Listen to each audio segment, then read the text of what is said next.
Our story begins with our protagonist being kicked out of his job. "Mr. Han, you're no longer fit for this position." "Goodbye," says the boss. Confused, he replies, "Oh, okay." As he leaves the room, the guy says, "If we find a spot for you, we'll send you a message." The woman asks if he wants her to call a taxi for him, to which he declines. Our protagonist gets up, leaves, and sees them talking outside. The guy mentions hearing that the protagonist went to the same school as the company's owner, yet while the owner runs the company, this failure is getting fired here. Furthermore, he's been betrayed by his girlfriend. He adds, "I don't even know how Mr. Du had the guts to give this guy a position." The protagonist hangs his head. This was his last chance. Helping, caring for others, these things only make you seem kind, but in reality, following them, you became a failure.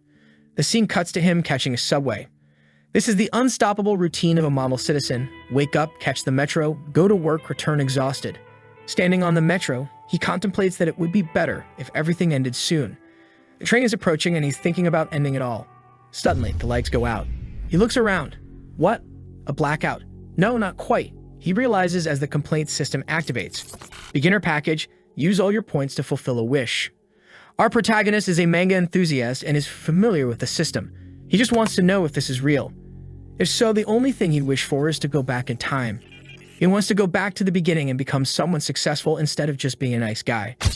However, when he opens his eyes, he sees a train. But this time, he's inside it and younger. Startled, he wonders, did I go back in time? He looks beside him and sees a wonderful girl. He's startled. It's Yanfei. She looks at him and asks, "Are you talking to me?" "What's up?" He says, "No, I just wanted to ask where we are." He thinks, why is the goddess of my school sitting in front of me? That's when he remembers August 30, 2013 and how he acted that day. He says, "Hey, beautiful, do you remember me?" She responds, "Yeah, we went to the same school, right?" He asks if she's also registering for college. She confirms. Our guy informs her that she's heading in the wrong direction. She asks, but isn't this train going to Jiangxing?" He sits down, adjusts his glasses, and says, "Yes, this train is going to Jiangxing. But what I mean is, you've entered my heart." She's speechless. He moves closer, showing signs of being a natural harasser. She tells him not to come closer. He replies, "Relax, this meeting is our destiny." At that moment, she shouts, "Shao gang, there's a pervert here with me." The guy arrives, telling the pervert to get lost. This is all a memory of the first time he lived this day. He grabs instant noodles thinking, "I'll just eat to calm down." The guy with Yanfei teases him, calling him poor for eating instant noodles. Our protagonist looks and thinks, this guy is as arrogant as ever. If it were the old me, I'd argue. But I'm not the same as before. He heats his noodles without caring. Just then, the consumer system activates. He sees his status window with bars for knowledge, appearance, and some other attributes. What's all this? I don't want an artifact not to invest points, he thinks. He sees the skills he had and realizes he was garbage at this time. The system hints, spend money to upgrade your skills. Our protagonist finds it strange that he has the ability to maneuver twice, but the second maneuver is about pleasuring himself. However, he's not interested in that now. He only thinks, with this system, he'll live the life he always dreamed of. He'll be an insane guy. The guy next to him asks, "Bro, have you heated your noodles?"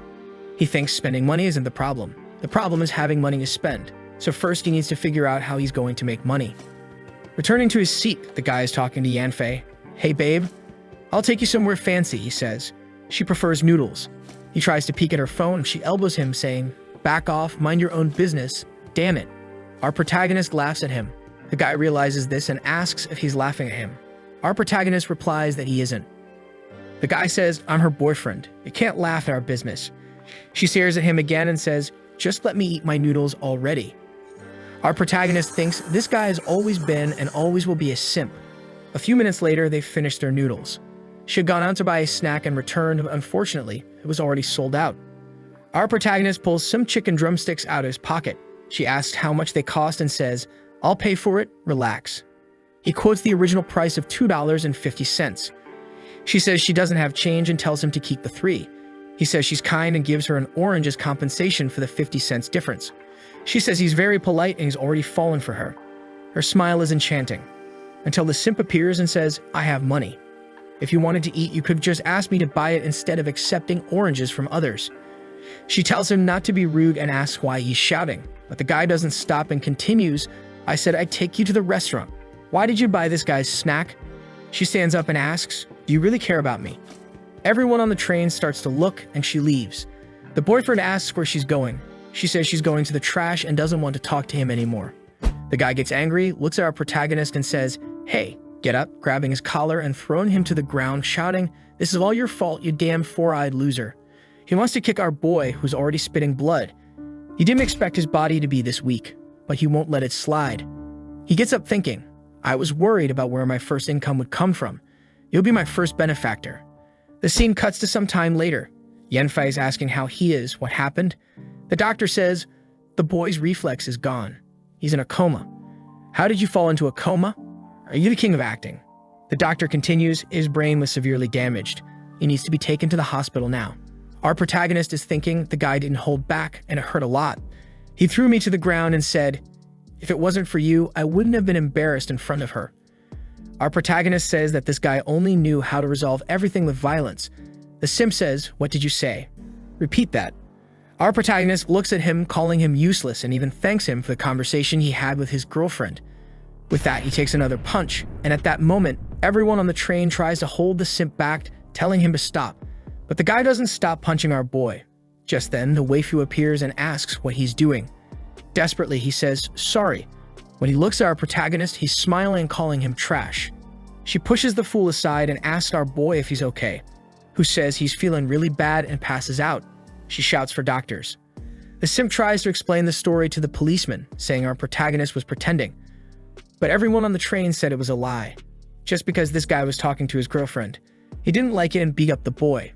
Everyone is on our boy's side. The waifu is even sad and thinks, "It's my fault he got involved in this." She's sad for involving our protagonist. The simp is there, explaining himself, "Don't arrest me. He provoked me, man." The guard says, "Enough. Everyone here is given testimony. The facts won't be denied.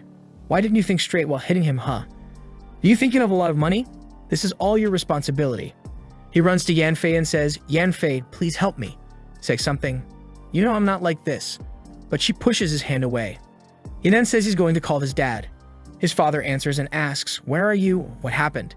He tells the whole story while crying. Back to when the protagonist was waking up and said, "My mouth hurts a lot." Yanfei's on top of him asking, "How do you feel? Where does it hurt?" The protagonist's nose is already bleeding, obviously. She asks, "Why is it bleeding? Did it hurt that much?" He says he's okay, just that she's too hot. "Nope, you didn't say that." Our protagonist gives her a slight stare and thinks she really is a goddess. Just look at her face. She says, "We're almost at the station. I'll take you to the hospital." Our boy says he's fine, but she informs him that he lost a tooth. He puts his hand on his face and thinks, "I'm glad I lost that tooth. I was afraid it was just scratches." He then says aloud, "I'll have to do some exams." It's clear he's planning to extort the cuckold. But waifu is standing thinking he's really a lunatic. How can he hit someone like that out of nowhere? What if something bad happened to him? As he was leaving the hospital, he hugs her and says, "Thank you, you truly are the school goddess. So beautiful, so kind." She even says, "I didn't even know you were from my school. Now I understand why you seem so familiar." The protagonist falls and says, "The goddess remembers me. I am honored." She awkwardly says, "Wow, even in this state you praise me." He tells her, "This makes me think I need to hit the gym more. Taking a beating alone is no problem, but what if this situation was to protect someone and I couldn't? I have to be tough." She agrees it's good he thinks that way, but says he needs to at least know how to defend himself. Our boy says that guy got what he deserved. Now he'll be detained for a day or two. Since his tooth fell out, this escalated the case to something criminal. That's life. Whoever walks by the river gets their feet wet. Our protagonist's life is pretty good in the hospital. The nurse informs him, "This is a private room just for you. The best medicines and treatments will be provided. You can rest assured." He thanks her but wonders, who could be spending so much money? Probably the simp's family. Our protagonist checks the system and sees he's already earned some points, 20,000 current assets. He understands that, even though he didn't pay for transportation or the hospital, it still counts as his expenses. That's the good life. Just then, someone enters. It's Yanfei again. She doesn't give the boy a second to recover. She comes all cute and returns his glasses. With just that, our protagonist is already imagining the wedding. He puts on his glasses to look at her. He thinks she's so thick with a good personality to match. She knows what's important. He was thinking he even has to thank the simp for this opportunity. She tells our protagonist that her father will arrive soon and asks, "Why don't you give me your number so we can keep in touch?" Our boy obviously gives it right away. Her family enters and she hugs her father all happily. Then another guy who arrives immediately says, "I'm sorry, young man. I'm Shougang's father. I didn't raise my son correctly. My wife and I came to apologize. Our protagonist feels awkward and says it's okay. He doesn't need anything. But the man comes running and tells him, "Don't move, kid. Stay still. You need to recover." The mother is embarrassed. "I spoiled him too much. Luckily, you didn't stoop to his level, but we'll compensate you." Our protagonist says, "It's partly my fault too. I know he kicked me, hit me, broke my tooth, made my nose bleed, stepped on me, but I cursed him, right?" The father recommends that he accepts the offer. It's a very high amount, and they can forget all this. Our protagonist takes a peek and asks how much. The father says, 800,000 yuan. Is that acceptable? Our protagonist is thinking, how many attribute points can I buy in the system of all this? The old man is confused, asking why he didn't react more. Does he want more? Our protagonist knows the situation he's in is good. The old man's afraid he'll report his son and ruin the guy's career. That's why he's doing everything to keep quiet, but he accepts, saying that's a great amount.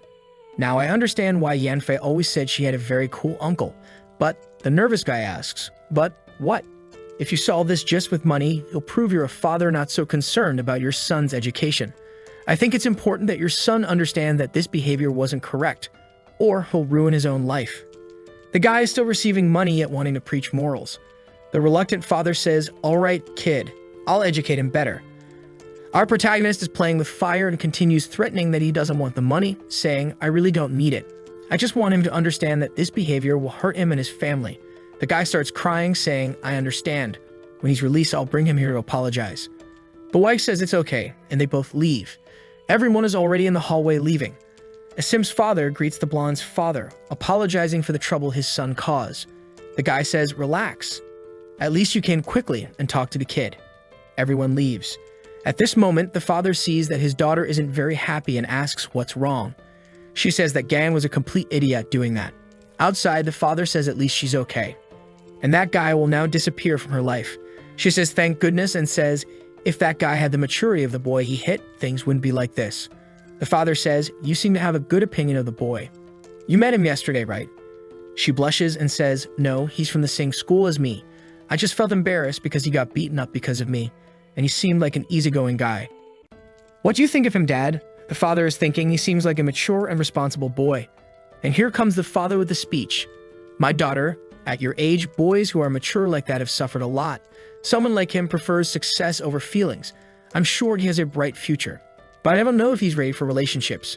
The daughter says okay, but he adds, "Well, I just want to remind you that relationships are exhausting. Be careful." She graciously tells him not to worry because she's not interested in dating. Meanwhile, our protagonist is all happy looking at the system. 387,000 points in the bank account. Best of all, the guy spent on him and now he has money to spend again. It's a double win. He falls on the bed and thinks, what do I do? Then he touches his glasses and says, right, I'm nearsighted and I'm toothless. Can this be resolved here? Seeing the options on the system, he remembers being teased about it in his past life. So he wonders, system, can you help with this? They're just seen like in the Matrix. When he opens his eyes are restored. Healthy status.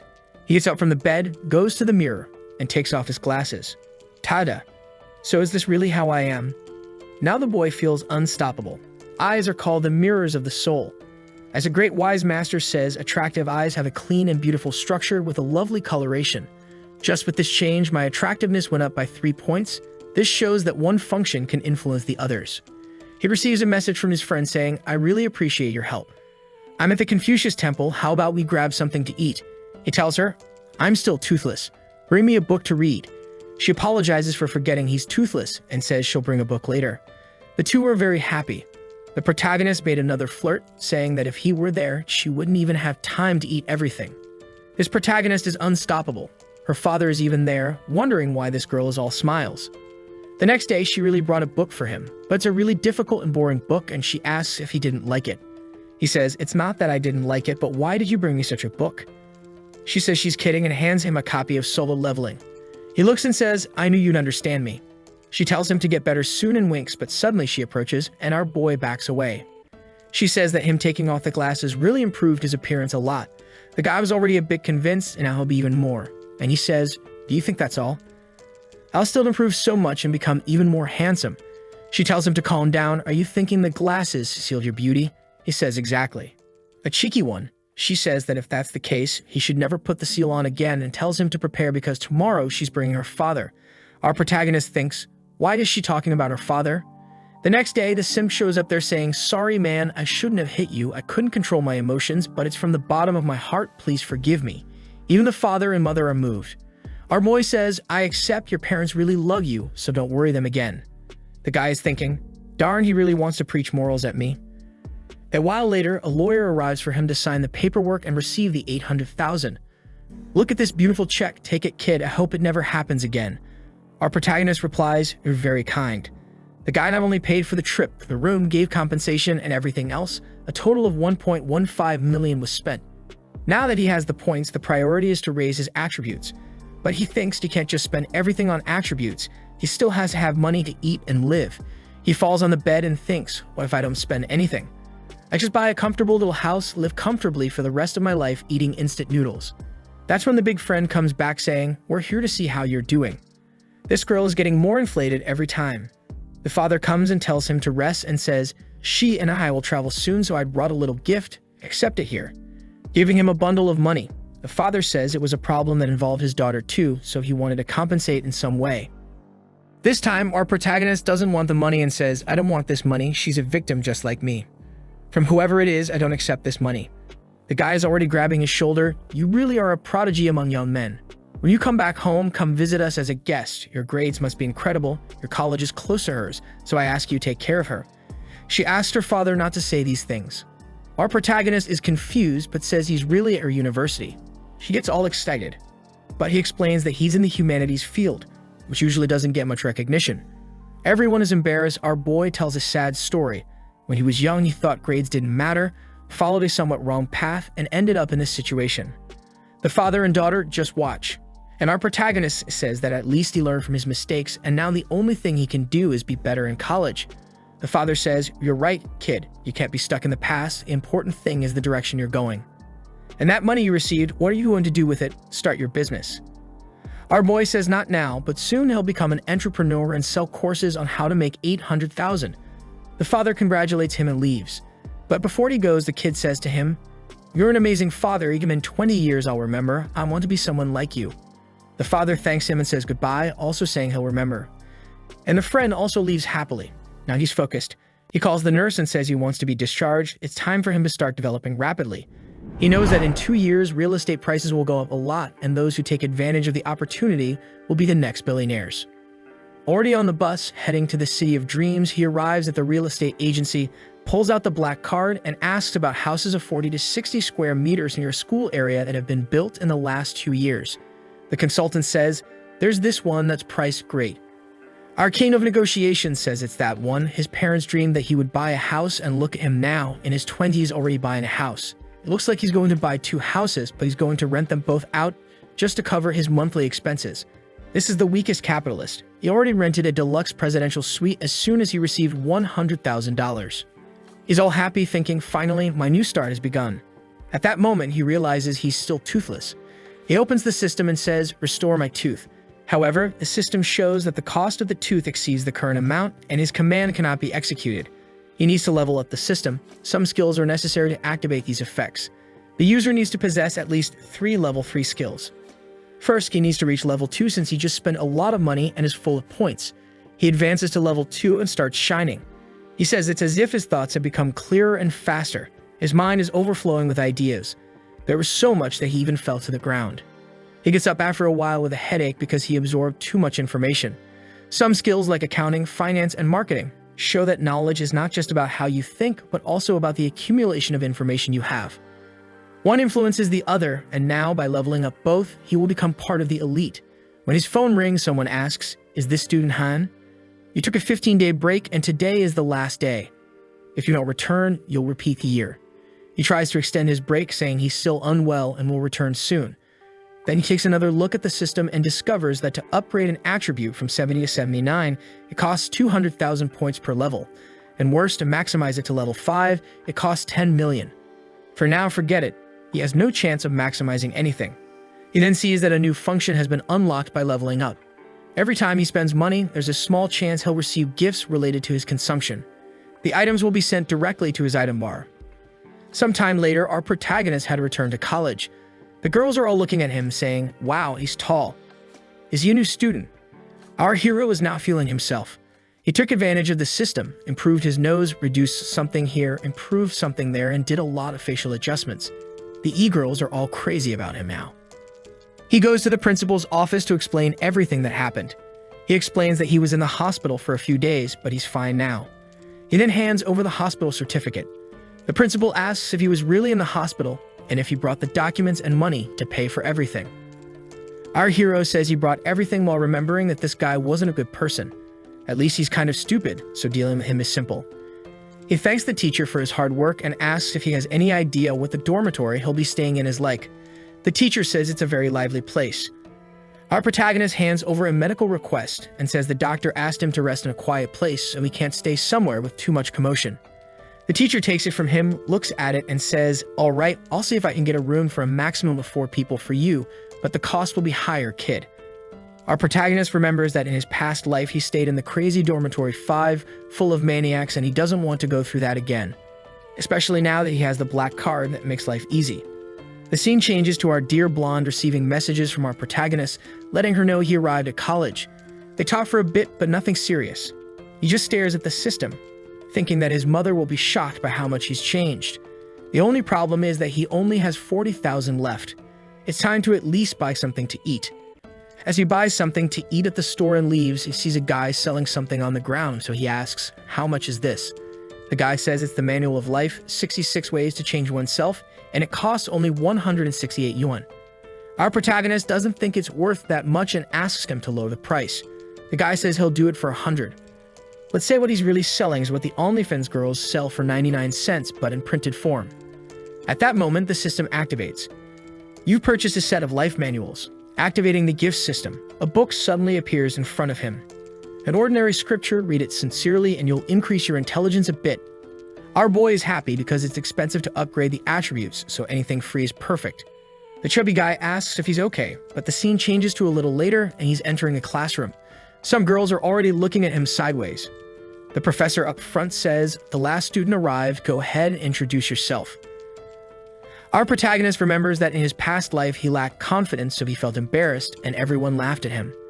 However, now with all this transformation, he arrives saying, "My name is Han Lai and I am from the city of flame, intensity, and fervor. My hometown is the city of dreams. Due to hospitalization, I was delayed, but I'm here." The girls are all impressed and the guys are angry, saying he's full of himself. But the teacher applauds and congratulates him. The girls chatting ask Ching Ching what she thinks of this guy. But our protagonist suddenly says, "If there are any single girls in this room, add me to your contacts because I'm easy to please and easy to play with. If you're interested, come talk to me." This guy is a social hazard. Someone stop him. The other guys in the room say he's a jerk who's confident just because he's good looking. The protagonist looks at them and thinks, "Look at those losers, all mad, but my target is you guys." He sits down and a second later, the flirty girls are already surrounding him. Everyone wants to be part of his group. They're all fighting until one pushes through and taps the table, saying, "I'm the class monitor, Shi Lu Ting. First, I need to collect the class fees from you, and then I'll add you to the group." It seems like our protagonist's plan was all just to get this girl to talk to him. She's been considered the goddess of this place for 3 years straight. But as wonderful as she is, he was deceived to the point where he almost had to drop out of college. But this time, he's going to be a great friend. Look at his mischievous face. He's up to something. He teases her, saying, "Do you want me to join the class group, or do you want my number because you're interested in the offer?" She gives him an angry look, saying it's just for him to join the class group because she doesn't care about the other option. He replies, "All right then," and asks her how much it costs to join the group. She realizes he's just teasing her and wonders if he's just like her. As you can see, this is going to be a very healthy relationship. She then says it costs 200 and he immediately pays, asking, "By the way, in this group, will you notify us of the activities?" She says, of course, 3 days in advance. Suddenly, there's a hand coming that I thought was going to slap the girls, but it's just a hug. She's hugging her friend and asking our protagonist, "Do you want me to add you to the class group?" He accepts the offer and she says, "My name is Yu Yum from the hometown of Jiangmen." Our protagonist says she's very charming and has a beautiful name. Then he looks at his phone and ignores her. She wonders if she did something wrong and tries to start a conversation, asking about the brand of his phone. She's never seen one like it before. He says it's a cheap and crappy phone that asks why she wants to know. The poor girl, confused, thinks he seems so rich with that attitude and asks why he uses that phone. Is it sentimental? He says he uses it because he's poor. She makes a face and leaves. What a weak, materialistic girl. But our protagonist remembers that in his past life, she used to manipulate him. She pretended to like him just to keep getting gifts, but she didn't really want anything. Our protagonist stands up, tired of it all, and the girls ask what he thinks of the class leader. Is she beautiful? He says he doesn't care about outward beauty. He wants to know about her inner beauty. She's just listening from the side. At night, everyone leaves to go up to the dormitories. People ask if he's not going with them, but he says no because his dorm is downstairs and it'll be faster to go down. We then see his roommates. One of them looks over and realizes our protagonist has arrived. He kicks him and says, "Get out of here, loser. Why are you just standing there?" But our protagonist is on point now too, just stares at the guy and says, "Get off my bed and move that chair." But the guy asks what will happen if he doesn't. Our protagonist just ignores him and goes up anyway. He gets up there, opens his backpack, and takes out a hammer. The blonde guy was going to say something, but his friend stops him. He says, "Or did the guy grab a hammer up there? What kind of normal person carries a hammer? It's better not to mess with this crazy guy." The guy sleeping in front of him is afraid of getting hit with a hammer in the middle of the night. The three of them are already leaving the dormitory, afraid of getting their heads smashed. Our protagonist asks where they're going. As they leave the room, they say they're going to see their girlfriends. The protagonist smiles like a psychopath and asks if they really have girlfriends. But then he runs off and our guy thinks he scared them too much, staring at the system, wondering if his decision-making is being influenced by his attributes. If that's the case, he has to work even harder to take advantage of it. The next day, there's a green-haired girl talking about our protagonist, saying, "Have you heard about that new guy? He seems to be from a billionaire family." The blonde guy recognizes him as the guy who's sleeping peacefully in the dorms while everyone else is suffering. Then we see the psychopath drinking her juice, and when she looks, she sees our protagonist with his athletic body. He was passing by when the girls greeted him from afar. One of them came up to him and asked, "I heard you're living on the top floor. How did you manage to get a spot there?" Our protagonist apparently doesn't want to talk much to her and says it was luck. The blonde guy is walking around with some other guys talking bad about him, saying, "That jerk, how does he come into the room causing a ruckus?" One guy sees them and warns our guy it's best not to mess with those guys. But when the blonde guy sees our protagonist, she gets scared and drops her cigarette. Now it's our protagonist and the milkmaids against the group of guys. Everyone is curious about why they're staring at each other, but our protagonist is calm while the poor guy is trembling. The guy with glasses greets him, while the blonde guy is already leaving. But our hero asks if they're coming back tonight. The blonde guy replies that unfortunately, he has to be with his girlfriend again. The girls are confused because they know each other. But the crazy girl realizes that our protagonist is treating the guys like dogs. He gets into the elevator and asks if they're not coming in while he looks and about 10 girls have arrived. And obviously the naughtiest one is in front of him. She wants to play his game, she charms him, and it works even on the reincarnated fool. As they exit the elevator, the scared guy comes up acting like a buddy, putting his hand on the protagonist's shoulder and saying to him, "You're afraid of yourself." Our protagonist removes his hand and says, "I don't know you, so don't touch me."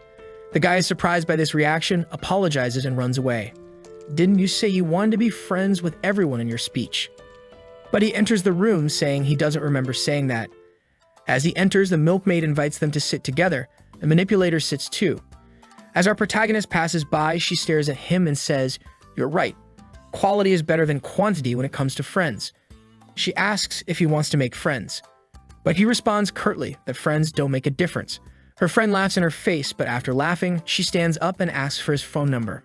Our guy says he'll give it to her, but he doesn't respond much. The psychopath asks, "So is that why you didn't answer my messages? You don't even pay attention to the class representative." Our protagonist makes an excuse, saying he was too busy and will respond later. She gets a little mad, thinking, what's so special about him? He's shameless. He may be handsome, but he's so arrogant. Better keep my distance from him. When she looks away, he's there, focused, making notes. Our protagonist realizes he has a problem. Even though he has a lot of knowledge now, it's hard to remember to use all of it. So his idea was to make these notes like a desperate person to organize his thoughts. The girls stared, thinking he's crazy, and then asked why he's studying so much when they haven't even gotten to that part yet. Our hero asks her if he can't study alone by any chance. She says he can, but wonders, if you were so smart, wouldn't you be in a humanities class? The protagonist says he was just demotivated before, but now he's ready to revolutionize his life. The two girls are impressed, and her friend points out, saying she knew he was some kind of genius, really different from the other guys. But our guy looks suspiciously at her because he knows her very well. In the past life, she used to play with a bunch of guys too, just looking for a rich one. And as soon as she found one, she got married, so he knows why she's doing this. So he asks the president, "Do you think I'm studying so eagerly?" She tries to guess his story, saying he was a troublemaker, but then in the last year, he lost his girlfriend to a rich guy, then he got beaten up, and then he decided to study so it wouldn't happen again. And that's why he avoids all the girls. Huh? Did I get it all right? She asks. Our protagonist laughs. Are you crazy or do you like writing fanfic? She's a bit embarrassed but doesn't respond. Our hero finds it strange that she became so shy. A little later, still timid, she says goodbye, saying she has some things to do. Our guy starts to think that maybe she really writes fanfic, and now he's curious because he doesn't remember that from his past life. But he thinks that even though she deceived him miserably, she was kind. Plus, she was a hardworking and disciplined girl in her own things. He thought she would do well after graduation, but apparently, she got a bad marriage. Still thinking about her being a writer, he remembers something. Once when he was in the computer room, he saw her receiving a message on the PC, someone asking for an update on a novel. And he begins to wonder, does she have two separate personalities? One for writing novels and one here for the university. The scoundrel says he now wants to reveal what she has beneath the disguise. In the next scene, we see her wanting to study, but she's just biting her pen thinking, my God, why can't I forget him? Look at how she looks at our protagonist. She's just worried that he might have noticed something when she hesitated to answer. Sometime later, the milkmaid asks him to wait for them to go to the cafeteria together. But he responds that he has other things to do and she goes off crying to her friend. At night, our boy won't have class tomorrow, so he'll want to buy a new computer and a new cell phone. The only problem is that now he really needs money. When he enters the room, the blonde guy stares at him and gets scared. Our guy throws his backpack on the bed and everyone thinks he's going to grab the hammer. But let's fast forward to the next day. He buys an iPhone, swipes his card to buy a laptop, and then goes and buys a SIM card. The purchase of the SIM card activated the effect of receiving a gift when spending. What he received was a Super SIM card. Automatic and instantaneous registration that cannot be monitored and cannot be tapped. Just by putting in someone's information, you already get their number, it can't be intercepted, and you can call any number without needing credit. Our boy already knows that if he uses this the right way, it will help a lot with his plans. In the room of the round girls, the milkmaid asks the president what she thinks of the protagonist already. In college, there are several rich guys, but his personality is quite unique. The president said she doesn't care about him since he's nothing special. Right at that moment, a message arrives. It's from our protagonist who already used the NASA card to get her number and sent the message, "Hello, monitor, it's Han Lee, but don't give my number to anyone." But then her friend says, "Did you add Han Lee to the college group?" She feels a little sad thinking that today he said not to give it to anyone, but he entered the messaging group. Changing scenes, our protagonist wants to find that forum where she posts her novels, but even after searching for a while, he can't find anything. Maybe that means she hasn't created it yet. Until after researching a lot, he finds her username there, but when he tries to be friends, she has a questionnaire before accepting friendship. Who am I? Who are you and why do you want to add me? Our boy writes what he thinks will convince her and goes back to the room. Again, the thick babe calls him to sit close, while the other girls in the room comment that she doesn't stop flirting. Even our protagonist finds it strange because as friendly as she wasn't that clingy. Looking at the president, he thinks, the bait has been cast, now it's just a matter of waiting for her to take it. Meanwhile, the big-haired guy in the classroom is boasting that his family owns 4 buildings worth millions. But our protagonist knows very well that he's not that rich, and that in reality, his family owns 5 or 6 houses amidst those buildings, and the buildings belong to the entire family. But with so many people involved, the profit isn't that great. You can't say the guy is poor, but he doesn't have as much as he thinks. In the eyes of the president, that guy over there is rich, but he's really dumb. Not very good looking and has no personality whatsoever, while the one who catches her attention the most, she looks at our protagonist and sees him as complete in every aspect. The big-haired guy notices that the protagonist is studying a lot and asks if he plans to pass the exam and why he's studying so much. Our guy says he hasn't decided yet, but he appreciates the concern. A guy points to his own face saying he'll eat half a kilo of crap from the milk girl if our protagonist passes. The guy is taking advantage of the situation to reveal his preference. Hanley takes advantage of the situation and says, "You say that as if you're sure she's going to feed you." The milk girl feels awkward, tapping his shoulder, but he says he was just joking. She tells him to stop imitating the disgusting behavior of those guys. The pink-haired girl says she found it funny. The big-haired guy gets angry, thinking that when he says it, it's disgusting, but when he says it, it's funny. So he tells our protagonist that if he passes the exam, he'll let him live rent-free in his house for 3 years. Our protagonist just ignores it, thinking he's just seeking attention. Then he replies, "Thanks for the offer. I'll think about it." There's silence in the room and everyone thinks our hero didn't realize he was being humiliated, but in reality, he doesn't care. The president praises him, saying he's very calm and has a good aptitude for learning, and seeing him solve all those math problems, she believes he'll pass. Our protagonist is confused, thinking, is that crazy president praising me? Did something happen? The big-haired guy is kind of skeptical that our guy is really intelligent, so he says, "I doubt he's solving difficult problems," and grabs the notebook from him to see what he's writing. Without understanding anything, he says he wrote things, apparently. But then a smart girl comes and grabs the notebook, looks at it, and says, "The answers are correct, but why isn't there anything written here? No calculations, where's your process?" The protagonist takes the notebook back from her, saying those calculations are too easy, so he solved them mentally. Now he's hit the nail on the head, and they all come happily asking if he could give a private lesson in their room. The big-haired guy gets even more angry, especially when he sees the president talking to our protagonist. He then tries to salvage the rest of his ego, saying maybe with a decade of work, he'll be able to at least buy a little house or make the down payment. "If you need a place to rent, just let me know. My family has some houses." The milk girl is really a gold digger and wonders if Hanley really has money. While the psycho president is eager to see Hanley humiliated and defeated. But out of nowhere, the protagonist starts laughing in the big-haired guy's face and says, "What kind of luxurious house does your family have?" The guy says all the houses of his family are incredible and luxurious. But now he's going to be caught in the lie because our guy tells him, "Don't tell me you consider the collective contribution of all the people in your family to that building as your property, do you?"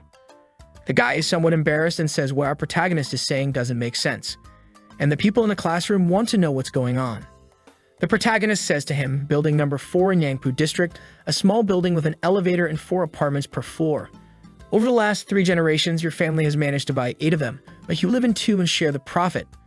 I'm not trying to belittle you, but does anyone here know which of the Yangpu properties is considered extremely luxurious in the real estate market?"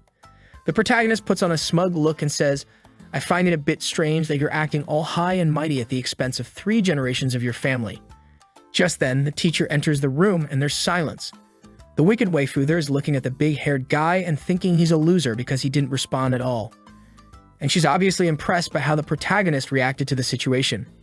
She's already got her pen in her mouth thinking she's going to write a novel now about a dominant CEO and use him as a model.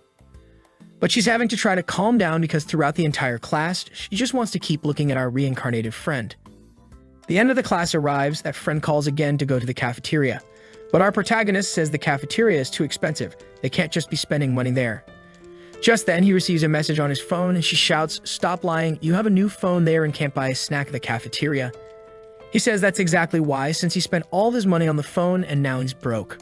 Biting with anger, she tells him to hurry up, she'll pay for everything. Our guy warns that he won't pay her back. She replies that it doesn't matter, and let's just go. Hanley is impressed with how inflated she is. She grabs him by the wrist to take him away, and he says, "All right, when it comes to living off others, I'm good at that too." The other girls laughed, and she's thinking, living off others? Then she pinches him, asking what he means by that. He replies, "Hey, it's no big deal. I just said that because I usually eat at regular cafeterias." But she's feeling insecure, thinking he believes she's a gold digger. The girl with green hair says, "Relax, I'll pay for your things, it's okay." The protagonist finds it strange, both of them seem very interested in him. But he's more concerned about how he's going to make money. The girl with green hair wants the purest love possible and wants to get married soon, so it's not going to work. And the one on the right wants to marry a rich guy, so that's also not going to work. For him, for now, it's better to just chill. The short-haired one thinks our protagonist is definitely a rich guy to be acting so disinterested around beautiful women. He must have a lot of them around him. And if that's the case, she needs to get him. As long as his family is rich in the end, it's worth it. She's about to say something, but the girl with green hair cuts in again and says, "You bought a bunch of new skincare products. Let me pay for him." She feels a little embarrassed because in reality, she didn't buy anything, it was all a gift from an admirer. So she says she can pay for him, but the girl with green hair says it's okay, but she shouldn't come crying afterward. On the way, they're all interested in him, asking lots of questions. Why did you change your phone? Have you ever been in a relationship? Why haven't you been in one? What kind of woman do you like? What kind of woman do you not like? The other guys are all thinking he's a damn lucky guy. They keep insisting until he responds, "The type of woman I like doesn't need to be exceptionally beautiful, but she needs to be kind and share the same values as me and be a good person to be around." They think it's understandable why he's alone. He's very traditional and demanding. The protagonist asks them, "What quality do you think makes a woman the best?" The milk girl says she has no idea, but in reality, she's thinking, "I'm all inflated and mine are huge." That's what guys like, right? The green-haired girl says what matters is what you like, but she's thinking, "Damn, the president is beautiful and the other one is just inflated. I'll have to find another way to win this." The president isn't liking this joke. She's not even getting involved, but she's being dragged into the comparison. A little while later, everyone's at the cafeteria eating. Hamley shows up with cake for everyone. They're impressed since that's quite expensive. He tells them to enjoy it. While the president is staring at a giant strawberry, he tells her to enjoy it a lot. He got the flavor she likes. After all, he was her simp in the past life. The inflated girl asks why he spent so much money on them. He says it's okay since they also spent a lot on him, practically throwing a banquet for the protagonist. The girls are all around the protagonist and the two of them are always wanting to talk to him. From afar, the confused president wonders, both of them are beautiful, so why isn't he doing anything? Our guy offers the last tangerine to her, but she says she doesn't want it. Obviously, this rascal is only interested in her and is thinking, "You messed with me so much in the past. How am I going to make you pay for it?" Things are just getting started. Time passed, and our protagonist continued exercising, studying, planning everything, and living his routine. And strangely, in the meantime, he became a celebrity in the dorm, the guy chased by a bunch of thick babes. He sees a message in the college group where people are organizing a trip to the zoo. He knows his popularity lately is only increasing. Then he receives a message from the president saying they're going to the safari park tomorrow, but he doesn't need to worry because she already paid for his trip. This is the first time I'm spending money on a man. Our protagonist, realizing she's upset, thinks, "I'll talk to Lil Cucumber," which is actually her pen name on the site where she posts her works. During this time, he's been spending money as her supporter on the site. And for the first time, he receives a message from her saying, "Thank you for the donation. I'm touched." Our guy thinks she finally took the bait, but for now, he needs to confirm that it's her. He takes advantage of this response to ask for her number, if there's any readers group, and if she's planning to release any new work. And depending on the answer he gets to any of these three questions, he'll be sure it's her. And with that, he confirms her identity. The next chapter begins with everyone going to the safari. Our protagonist arrives at the subway station, and the girls are already greeting him. The president arrives looking all cute, saying she'll buy tickets for everyone. And the guys are thinking her legs are amazing. But our guy, on the other hand, thinks those are just stick legs. But he's sneaky, and he already remembers that in his past life, she started going to the gym and got really thick. The rascal is just thinking her body is going to be graceful. A while later, one of the friends grabs his arm, and the other one grabs his arm too. The guy is surrounded. He finds it confusing because in his past life, both of them ignored him. But he doesn't want to get involved in all this silly romance stuff. He crouches down, runs out, saying he needs to go to the bathroom. A while later, they've already arrived at the safari. But our protagonist is alone while the girls are all sending messages asking where he is, but he's not in the mood to respond. Meanwhile, the president is also mad because he ran away without saying anything. And where is he? Until a message from him arrives asking for help. She thinks him asking me for help. I won't respond, but she takes a look and asks what's wrong. He tells her he has a stomachache and no toilet paper. She apologizes, but unfortunately can't go into the men's bathroom. Thinking he finally fell into her hands, but he says, "Ask the janitor, please." She tells him that if he wants a favor, he has to show the right attitude and beg for it. He tells her to hurry up, he's begging. She tells him that if he compliments her properly, she'll help, and she thinks, if he calls me adorable and wonderful little fairy, I'll help him. But the protagonist calls her mommy, madame, and dear. She already gets angry thinking, damn, the heavens sent me this guy here to annoy me. That's why I have no interest in him. Until suddenly, guess who shows up? He was just playing with her heart. This is the ultimate strategy a love story has to evoke emotions. It can't be a stagnant river. You make the woman frustrated and angry and then give her a mega surprise. This creates a contrast that generates emotional fluctuations. The scoundrel is leveling up that system just to pick up women and even brought ice cream for her. He tells her to hurry up and grab the big ice cream he took a long time to buy, and also that he needs to use the bathroom because he's in a rush. She looks to the side and says, if you're in a hurry, just go. I don't want you here. You disgusting. The protagonist finds it funny to see her embarrassed. He takes the ice cream and says that if she doesn't eat it, he'll have to force feed her. In some states, this is considered a crime. They chat for a bit, and she's just giggling and giving him some side glances, thinking that she'd be lying if she said she didn't have any positive feelings, and in this case, she might give him a chance. It's at this moment that his system shows. You have acquired the flirting skill level 1. Hanley, not wanting to miss the chance, immediately upgrades it with 180,000 points. He wants to know what effect he'll have with communication, persuasion, and flirting, all at level 3. He playfully messes around with the ice cream, but right then a child passes by and bumps into her. She falls onto our protagonist's belly, feeling embarrassed and moving away, but suddenly she's back sitting next to him. They keep talking until the short-haired friend sees the two sitting on the bench there. She thinks, so that's why he wasn't responding to my messages, because he's with her. But the fanfic writer comes running over and hugs her friend, creating a romantic scene. Our protagonist loves this scene. A little later, they're walking down Snack Street to grab some snacks. The big friend puts on some rabbit ears and asks if she looks cute. Our guy says yes and asks about the other two friends. She says they went for a stroll to buy some stuff. Hanley asks why she didn't go with them. She says she didn't go because otherwise he would be left alone. Then she grabs his arm, calling him to have some fun. They hang out in the park until at one point she sees a necklace.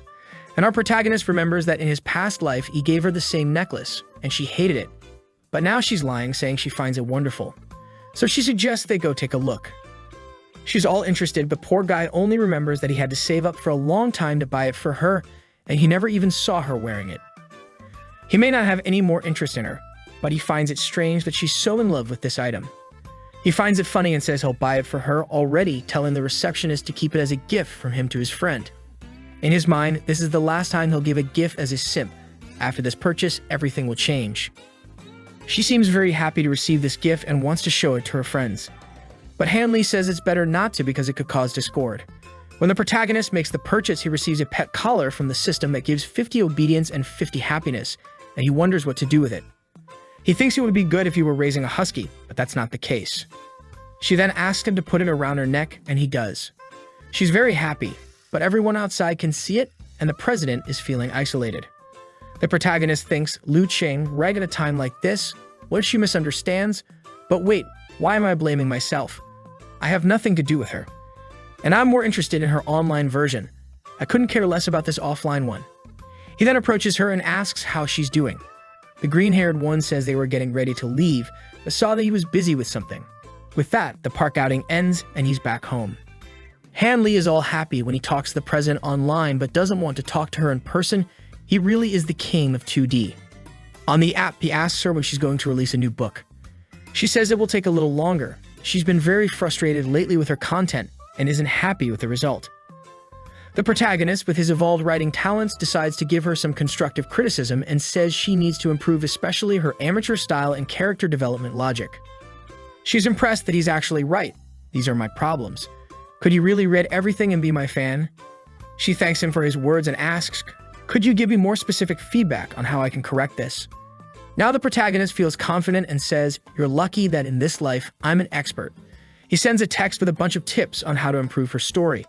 Seeing all that, she thinks it will be difficult to correct, but everything he said is completely correct. Our guy already thinks he can now cooperate with her to start the revenge operation. With that, they spend almost the entire night talking with him, giving several tips on how to improve. And start cooperation with her after talking for a while, he says he has an idea. He always wanted to write a story about a dominant CEO who has a wife with an intense romance. Obviously, he said this because he knows it's exactly the type of story she wants to write. He explains everything and asks if she would like to write this story with him. She ponders and the story advances to the next day, when they meet at the bookstore and she's still mad at him because of the necklace incident. Then she goes to the phone to vent with him, but she doesn't know, obviously. The days go by with him talking all day and all night about the book. A few days later, we see our protagonist eating but more interested in the psychopath's work on his phone, until a new face appears. His bald friend says, that's the beauty of international studies, she's wonderful. His partner says, stick here with us and come meet the guys from my dorm. She looks at the table and the scene changes with everyone talking. His friend introduces her, saying, this is Paige, the most beautiful and popular in the whole university. The protagonist feels embarrassed for her until the guy introduces him. This is Hanley, the king of the girls. Our protagonist interrupts the guy and says he'll introduce himself. Pleasure, I'm Hanley. Paige's friend seems to recognize the name and says, I've heard that name before. Aren't you the guy who's followed around by two beautiful girls every day? They even compete to see who gets to feed you, don't they? Our guy feels exposed and thinks, damn, this fame I'm gaining is ruining me. His friends are even pressed, asking him to teach them how to do it. Meanwhile, Paige tells them to order something to eat soon. The protagonist looks at her while thinking, in my past life, I only saw her a few times from afar. So the guy from my dorm is in the same class as her. If I'm not mistaken, she's extremely rich. It's interesting to see that she's willing to share the table with us commoners. Her personality is very different from the rumors.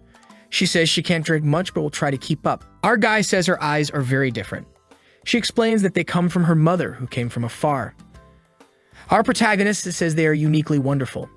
They continue this conversation until his friend nudges him and says, look who's over there.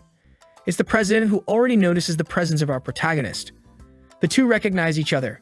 The hottest girl in the university's human relations against the hottest girl in the university's finance. It's an intense duel. The president wants to know why the protagonist is sitting here with her. She then asks our guy what was going on there and says she was waiting for a message from him. He replies, I was with my dorm friends until some of their friends showed up, nothing special. But then his friend says, hey waiter, bring another chair for one more person to sit. Our protagonist gives him a stare and the friend thinks, did I do something wrong? Then the president sits down, but he says, we've been eating for a while and there's only leftovers here. Why don't you order something to eat and take it home? In other words, he said, get out of here. The president, who's not naive, understands and gets up, saying, okay, I understand. I'm leaving so I don't bother you guys. But the protagonist doesn't seem to care about her leaving. But our guy, who by this point I'm starting to think is a psychopath, got up and went to the bathroom to talk to her on his secret account. He asks if she's okay, what happened. She said he has no idea and explains, I went to sit with my classmate friend that I mentioned, but he just ignored me and didn't even want me to sit with him. Sometimes he treats me well, and sometimes he treats me badly. The protagonist says he's just playing hot and cold with you and teasing you all the time, don't fall for it. She says it must be that, and that's why she left without looking back.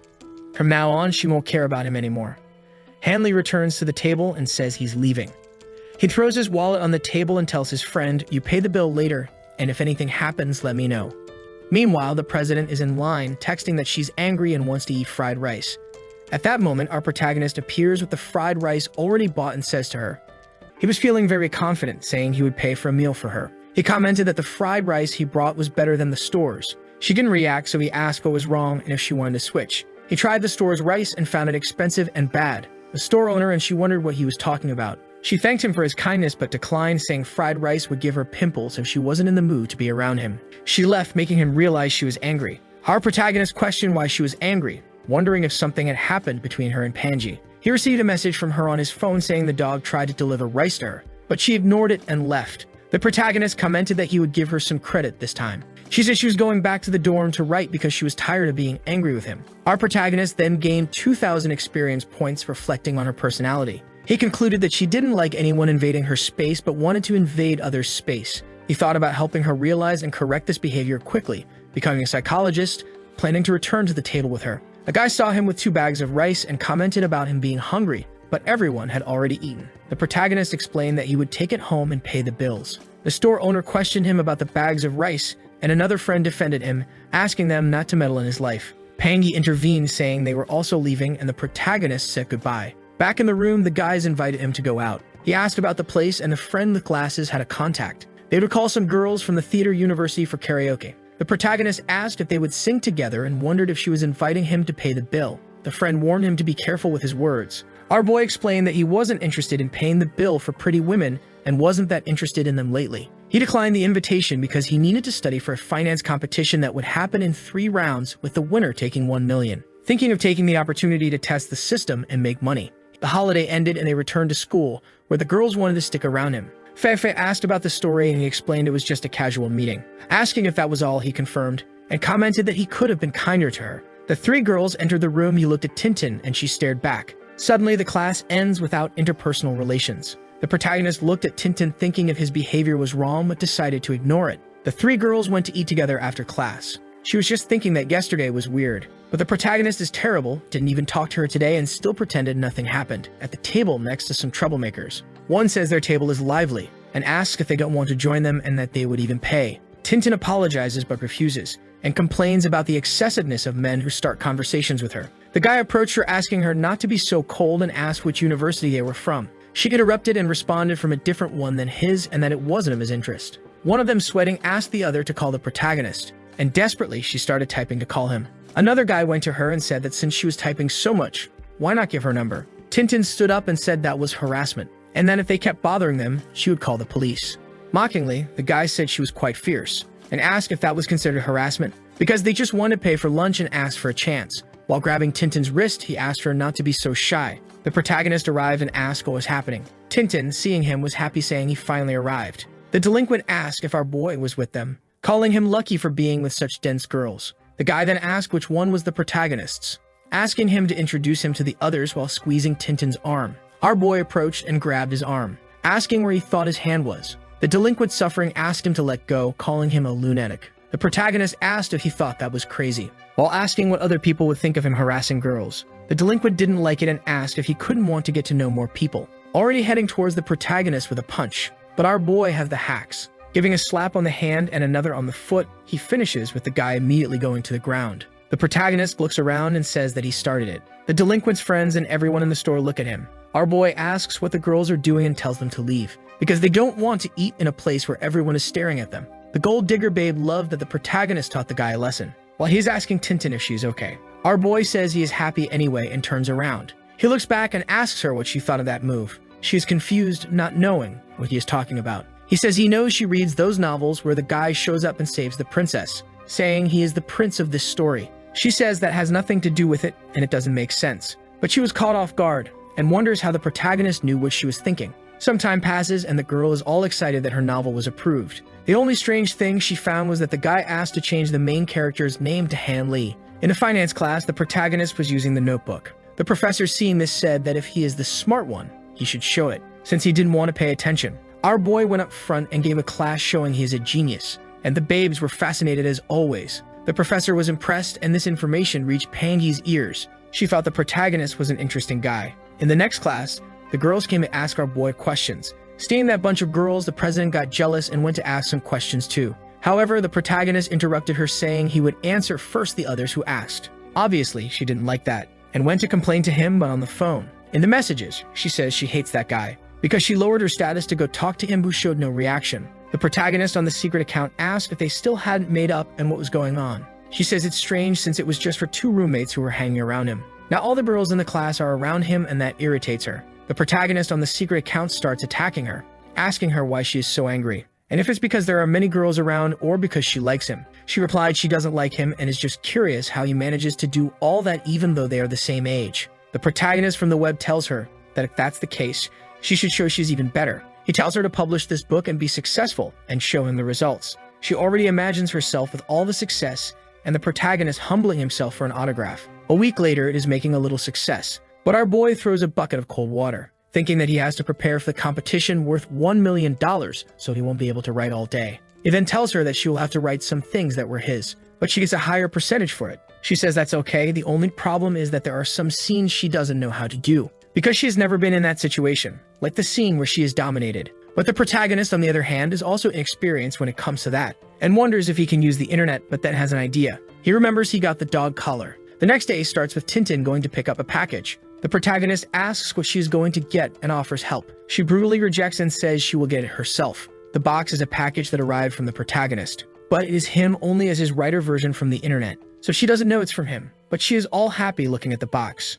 Our boy arrives asking what's in it and why she is so happy looking at it. She says it's none of his business, but the rascal is thinking that it is. After all, he made all this effort to give this gift. That's when the short-haired babe Union finds the two together once again. She is angry because as far as she knows, Tintin was supposed to be giving the protagonist a hard time. So she already comes for the sure attack and throws his arm for an adventure, asking what they are going to eat together today. Our boy takes his arm off and says that today he is going to eat with Tintin, so she will decide. The poor girl is confused, wondering what is going on and if they are together again. In the cafeteria, she wants to give all the food to the protagonist to turn him into food. But she is thinking that if President Tintin enters the competition, it is the end of her and the other girls' chances. When they were eating, Yunyan raised her hand and greeted someone. The president looks back and sees Panji approaching. She sat next to him but didn't show any interest in talking. The Emian said the atmosphere was weird and asked the protagonist what was happening. He ignored her and went to relax a bit with Pangi, talking about waking up early to enjoy the empty cafeteria.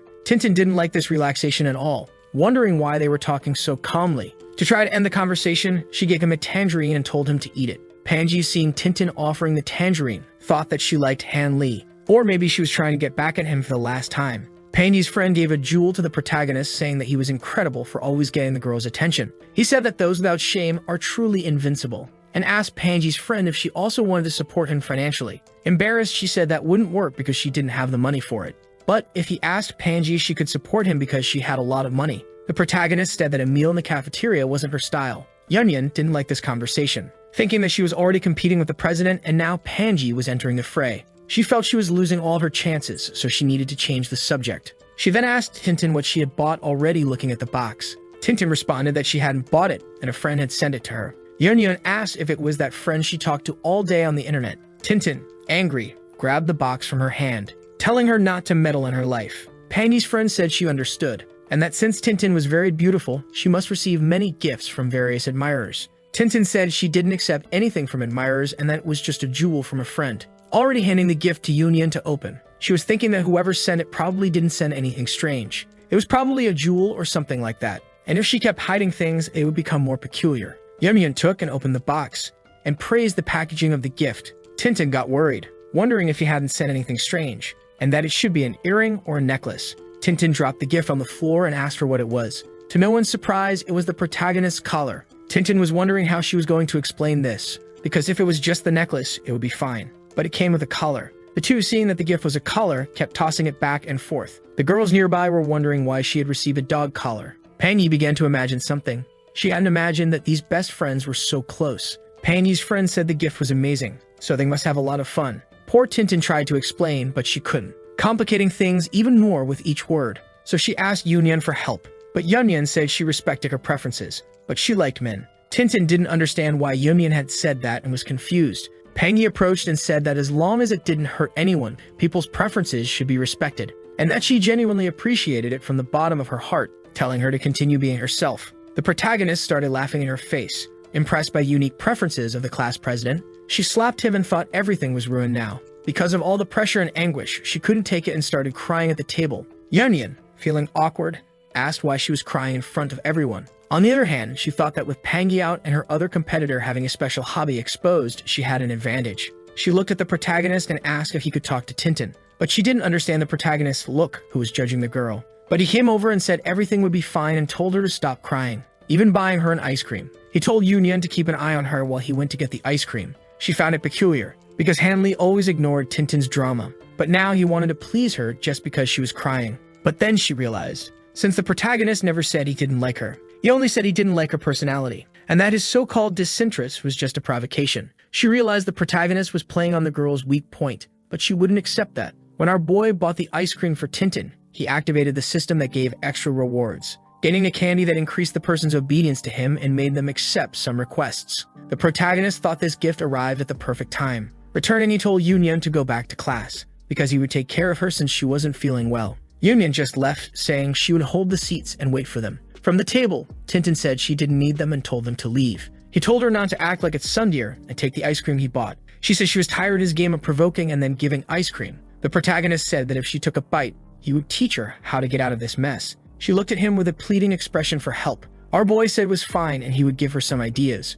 She said she was fine and would believe him this time. He just stared at her, thinking how the game had turned compared to the past life. After a while, she finished the ice cream and asked what to do. Our boy said the solution was easy. She just needed to confess in public. She was incredulous with the response. Hanli said it was simple, and asked why she cared that people knew about her hobby, that she should just tell everyone already. She then gave him a vampiric bite on his arm.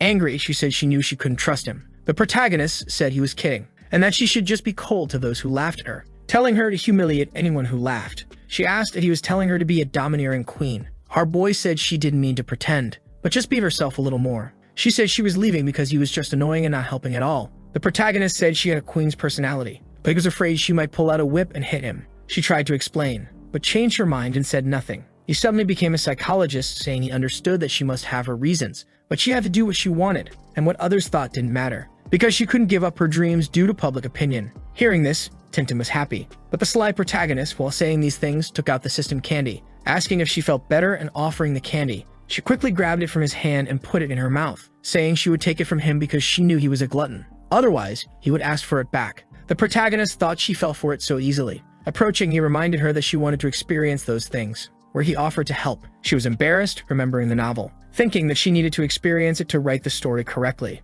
But she snapped back to reality and pushed him away, asking if he was trying to deceive her again. She said she had class and left. The protagonist was surprised, but he knew it wouldn't be that easy, and that if it were that easy, he wouldn't have suffered so much in the previous life. The system candy had its powers, but it wasn't impossible to refuse. Back in his room, he was studying to win the competition. Suddenly, his friends entered. The one in the classes asked if he had heard that the class president was a lesbian. He was speechless, but asked where that rumor came from. The guy said that today during the break, she went to Pangy's class and confessed. The protagonist was shocked and asked him to explain properly. His friend said the scene was unbelievable. As soon as the class ended, Tintin walked through the door, and although she had a smile on her face, she had an indomitable aura. She immediately went to Pangy, who didn't know what was happening. In the blink of an eye, she grabbed Pangy's hand, pulled her by the arm, and confessed for supposed love. But Pangy pushed her away, but she didn't get sad. She had a mischievous smile. After that, she even squeezed Pangy's butt and said she would use that gift with her. The guy with glasses said the protagonist should have been there to see it. The bald friend asked what our boy thought that gift was,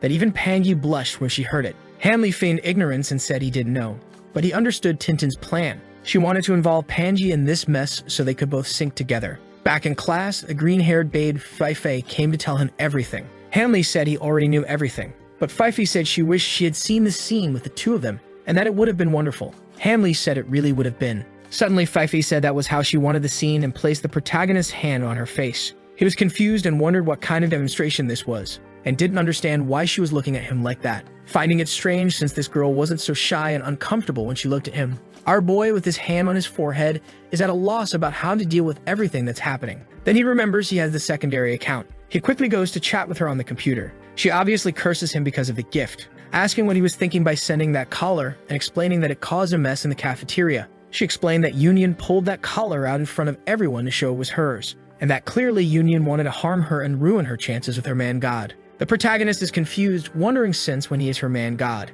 But this is just the effect of the system candy he gave her. Our boy, knowing Union from the past life, knows that she indeed showed the collar to everyone on purpose. Sometime later, the protagonist is returning to the classroom. Union calls him, but the president tells him to come to her because she has something to say. He asks what's going on, but she is happy because at least he didn't go to stick with Union. The president tells the protagonist that everyone is talking badly about her because of that thing, and maybe they will even try to take her position. It's probably that guy Liu Hong. The protagonist thinks of a wicked plan, telling her to buy 2 Marlboro Black and place them under the guy's desk. That way he has no chance of becoming president. She is surprised by his diabolical plan. Our protagonist says that if she doesn't trust him, she should come up with a better plan. The girl says she will follow the plan, especially since she is under the effect of the system candy. The protagonist teases her, saying she always asks him for advice, but she says she has helped him a lot too, so they are on equal footing. Our boy tells her to do whatever she wants, but not to ask him for more advice if things go wrong. She is caught by surprise and tells him that she doesn't get along with Pangy,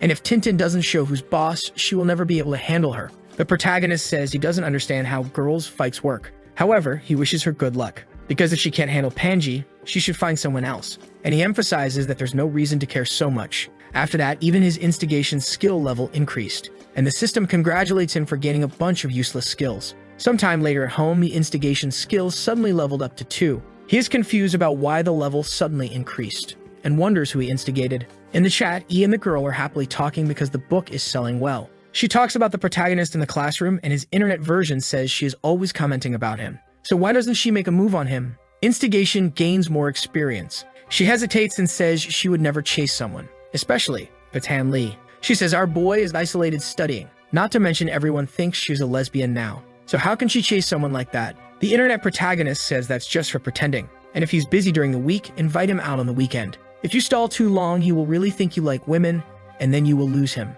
Thanks to the system candy, instigation is working very well. She starts to think that if other people believe that, she wouldn't care. But if he starts to believe it, it will ruin everything. She sends a message saying it makes sense, and that she will try and see what happens. Sometime later, our boy is all tired running on the track when she arrives, greeting him good morning. Hanley asks how she is. At the same time, he says she's all dressed up and asks if she's going out with Pangy. She responds it has nothing to do with Pangy, asking if he finished the run, and that there's a new game room and if he wants to go with her. Though it was the protagonist himself who told her to ask him out, now he pretends to show no interest. Hanley, feigning disinterest, tells her to call Fife to go with her. She says embarrassed that Fifi is too scared so it won't work with her. Calling him once more, she says there are some things she didn't explain well and wants to talk to him along the way. He agrees to go but says he will charge for his time. Tintin responds asking if the price of the game room and lunch isn't good enough for him. The protagonist says it's almost enough, but he tells her to wait there while he goes to change his clothes. A little while later, our boy is back. Walking through the city, he suddenly calls out to her, saying he wants to explain a few things, and that he doesn't understand the reason for all this. Tintin is desperate because she doesn't know how to act in this situation. For a moment, she thinks about confessing, but she says she doesn't like him that much. Our boy says he knows, and he says she must have a problem with her relationship with Panji, so he tells her not to worry. Just talk to him, and he'll give her some tips. She goes towards him to hit him, but he asks her to calm down because there's no need for violence. Then they arrive at the place Tintin wanted to go, an escape room. The internet protagonist had given her the tip, telling her to take him to an escape room, and when something happens, pretend to be scared and jump on him, because the rest will happen on its own. But the girl genuinely seems scared. Hamley touches her back, turning around and getting startled. He apologizes for that, but says he's curious, not knowing what she wanted to ask. She tells him to shut up, asking if he doesn't know where they are, and that it's not the time to talk about that. At that moment, the flashlight's battery dies. A chainsaw zombie appears behind them. Outside in the cafeteria, she is trembling, saying it was very scary. Our boy says she talked about Fifi, but she suffered more than her. She says embarrassed that she didn't expect they had planned for the battery to die. He asks once again what she wanted to talk about, and she's a bit ashamed. He notices a lot of people watching and says he understands everything now. Since everyone thinks she's a lesbian, she wanted him to go with her to pretend she's interested in him, to use him as a shield. Already getting up, he apologizes, but he's focused on his competition, telling her to continue with her games. Tintin was confused, saying she really has a problem, but it wasn't to use him as a shield. She understands that anyone who gets close to her or Panji will get involved in this whole mess, but Hanley didn't even let her explain anything. However, she gets irritated and says she will resolve this with the person. She called Panji asking what she was doing, mocking that she missed her since it had been a long time since they saw each other and that she was hungry. Panji is angry that she caused all that confusion, and now Tintin wants to bully her for being alone. Panji gives a malicious smile and sends a friend request to the protagonist. He doesn't understand at first, but soon thinks that probably the president contacted her,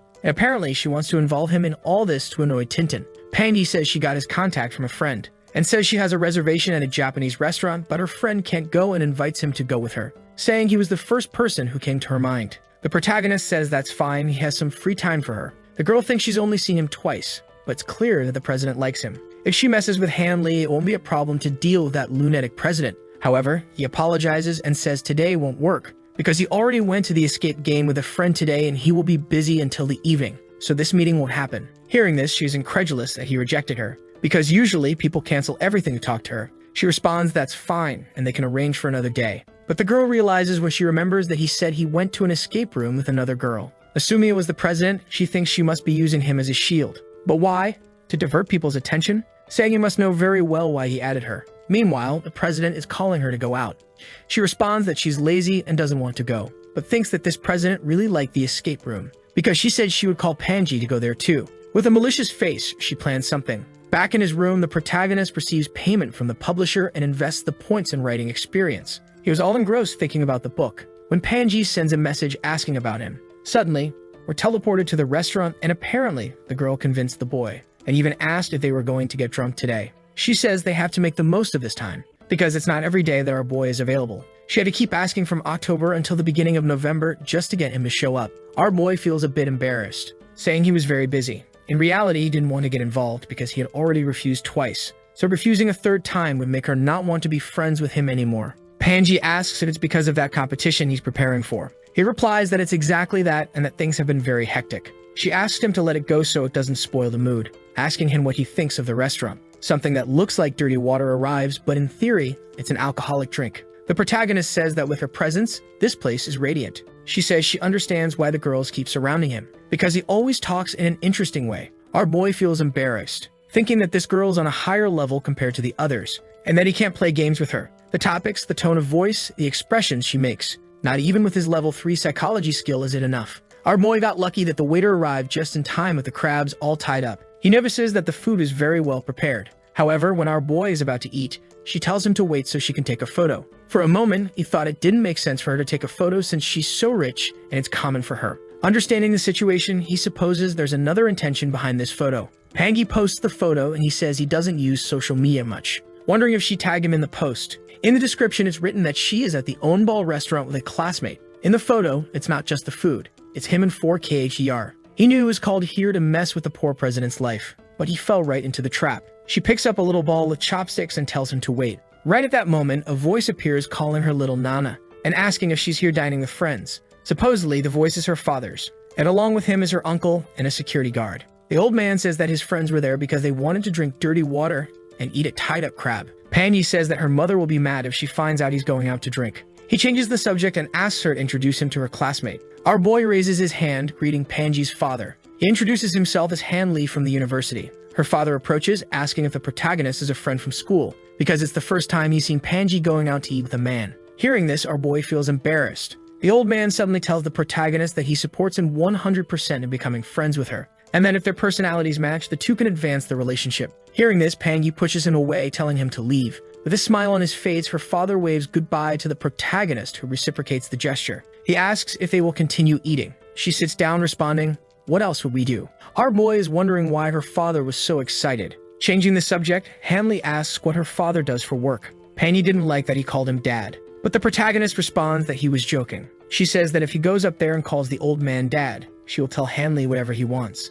He accepts the challenge. Desperate, she asks if our boy has no manners. Panji says she will explain so he doesn't do something crazy. Her father is on the school board, but he doesn't do anything related to the school. They talk a bit, and the protagonist asks why she is doing the international relations course. Panji says she didn't want to, but her family wouldn't let her stay in another because they want her close, and explains to the protagonist that it seems her family has an important business, but they don't trust her with it because they think she's stupid. So the family just wants her to stay in college for a while, find someone, and get married so as not to mess up the family business. But the protagonist, knowing her personality, knows that's not what she wants. At that moment, someone arrives, asking if Panji doesn't love her anymore for not inviting her to eat. It was the president, who immediately clung to Panji. The protagonist knows it's all an act. He's sure Tintin saw the post on social media and came running. Panji doesn't seem to be enjoying it. But at the right moment, someone appears saying that Panji's father is calling him for a talk. Hearing this, the two girls are left wondering what he wants with our boy. As he climbs up, the protagonist thinks the man is going to talk to him about his daughter getting involved with women.